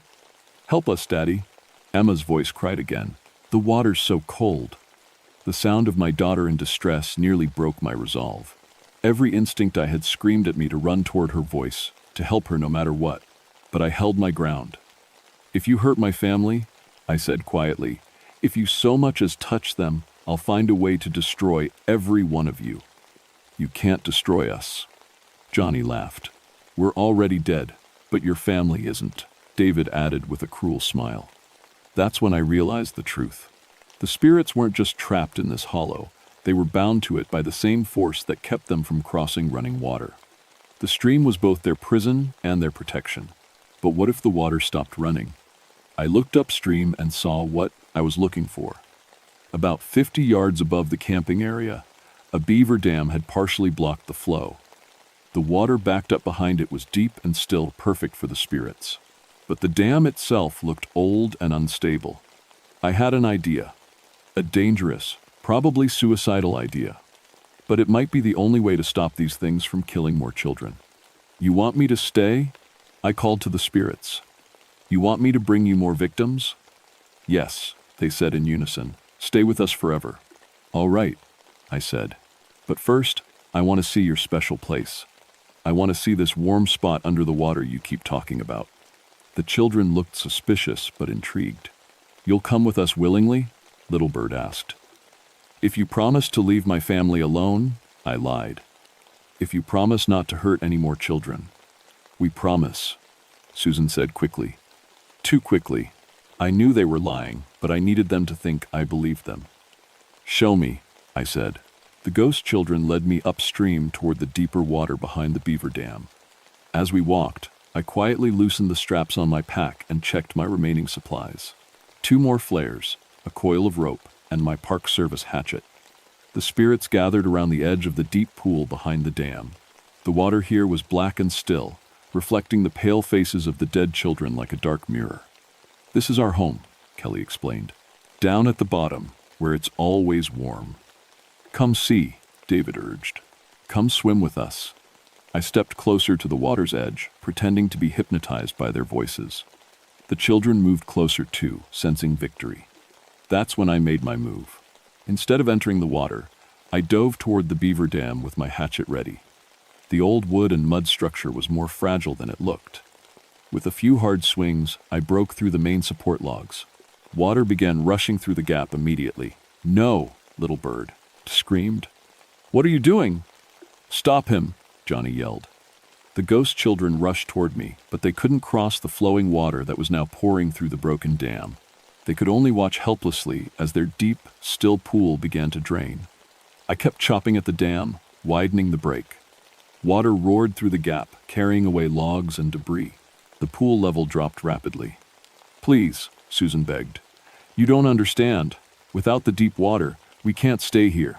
That's the idea, I said, swinging the hatchet again. But we'll have to find another place, Kelly cried. Another hollow, another stream. I stopped chopping. That wasn't what I wanted either. I didn't want these spirits to move somewhere else and start killing children there. There is another way, Little Bird said quietly, if you really want to help us. What way? Take us with you, she explained. Let us follow you home. We could live in your basement or your home, children's rooms. We'd be so quiet, so good. The thought of these things near my family made my blood run cold. Never, I said. Then we'll just find another place, Johnny said with a cruel smile. Another stream, another ranger, other children to play with. He was right. Breaking the dam would only force them to relocate. I needed a permanent solution. That's when I remembered the rest of what Jenny had told me about Cherokee protection rituals. Salt could create barriers, but fire could cleanse, and running water could wash away spiritual pollution, but only if the fire burned in the right place. I looked at the broken dam, at the rushing water, and at the spiritual epicenter of this cursed hollow, the place where children had died more than a century ago, the place where their spirits had been trapped ever since. I pulled out my last 2 emergency flares. What are you doing? Little Bird asked suspiciously. I didn't answer. Instead, I waded into the rushing water below the broken dam. The current was strong, and the water was shockingly cold, but I pushed upstream toward the deepest part of the pool. Stay away from our home, David yelled. You can't hurt us there, Susan added. The water protects us. Maybe, but fire and flowing water together might be enough to cleanse this place once and for all. I struck both flares at once and dove toward the bottom of the draining pool. The ghost children screamed as the brilliant red light invaded their sanctuary. I could feel them grabbing at me, their touch like ice water, but I held onto the flares and kept diving. At the bottom of the pool, I found what I was looking for. Bones. Small skeletons still wearing the tattered remains of 1800s clothing. The Cherokee children, who had died here during that terrible winter of 1838. I placed both burning flares among the bones and said a prayer for their spirits. The underwater world exploded in light. The ghost children's screams became deafening, then faded to whispers, then to nothing at all. I felt a gentle touch on my shoulder and turned to see Little Bird one last time. But now she looked different, peaceful. Her skin was warm and brown instead of cold and blue. Thank you, she said simply. We can rest now. The other children appeared around her, not just the recent victims, but dozens of spirits from over the years. All looking peaceful now, all looking grateful. "We're not cold anymore," Kelly said with a real smile. "We're not lonely anymore," Susan added. "We can go home now," said a boy I didn't recognize. "We can find our families." One by one, the spirits faded away like morning mist. Little Bird was the last to go. "No more children will die here," she promised. "The hollow is clean now." Then she was gone, and I was alone at the bottom of a draining pool, holding 2 burning flares and running out of air. I kicked hard for the surface, my lungs burning. Just when I thought I wouldn't make it, my head broke through into blessed air. The hollow was completely quiet now. No children's voices, no unnatural cold, no sense of being watched, just the normal sounds of a healthy mountain forest. I dragged myself onto the bank and lay there gasping, staring up at stars that seemed brighter than they had in weeks. It was over. Dawn was breaking when the rescue team found me. I'd hiked halfway back to the main trail before exhaustion forced me to rest. They'd been searching since my radio went silent the night before. "What happened to you, Ashworth?" my supervisor asked. "You look like you've been through hell." I gave them the official story. Structural failure of an old beaver dam, nearly got caught in the flood, had to spend the night in the woods. Equipment damage explained the dead radio. They bought it. Rangers deal with natural disasters all the time. What I didn't tell them was that the temperature in the hollow had returned to normal, that birds were singing again in the trees around the stream, that the oppressive feeling of being watched had completely disappeared. I also didn't mention the Cherokee blessing I'd heard on the wind as I hiked out, or the fact that every single cold spot in the hollow had warmed up overnight. The official investigation into Susan Brennan's death concluded it was accidental drowning. The Henderson and Kowalski incidents were filed as hypothermia cases caused by children wandering into cold water at night. I was cleared of any negligence, but I still requested a transfer. "You sure about this, Robert?" my supervisor asked. "You're one of our best backcountry rangers." "I'm sure," I said. "I need a change of scenery." They assigned me to the visitor center in Gatlinburg. Desk work, mostly. Answering questions about trails and wildlife. Safe, boring, normal work. But before I left the hollow for the last time, I did one more thing. I filed a report recommending that the Cataract Falls backcountry section be permanently closed to family camping. I cited geological instability, dangerous water conditions, and inadequate emergency access. The recommendation was approved. Today, 30 years later, that hollow is still off limits to overnight camping. The official signs cite environmental restoration and wildlife protection as the reasons. Only a few people know the real reason. Jenny Mountainspeak is one of them. When I told her what had happened, she nodded like she'd been expecting it. "Grandmother always said that place would need cleansing someday," she said. Said the spirits were too angry to rest on their own. "Do you think they're really at peace now?" I asked. "Running water, fire, and proper burial," she replied. "That's the Cherokee way of helping lost spirits find their path home." "You did good, Robert." I retired from the Park Service 5 years ago. I never worked. Another backcountry assignment. Never spent another night alone in the wilderness. Some people think I lost my nerve after the Brennan incident. They're not wrong. But sometimes, when I'm driving through the mountains with my family, we'll pass the turnoff for the old Cataract Falls Trail. The sign is still there, weathered and official looking. Trail closed. Environmental restoration in progress. My kids always ask if we can hike that trail someday. They've heard it's supposed to be beautiful back in that hollow. Maybe someday, I always tell them. When you're older. But I know we'll never go there. Not as long as I'm alive to stop them. Because even though I believe the spirits are at peace, even though I'm sure the hollow is clean now, I can't forget what I learned that October night in 1963. Some places hold on to darkness longer than others. Some places remember things that should be forgotten. And some places are better left alone.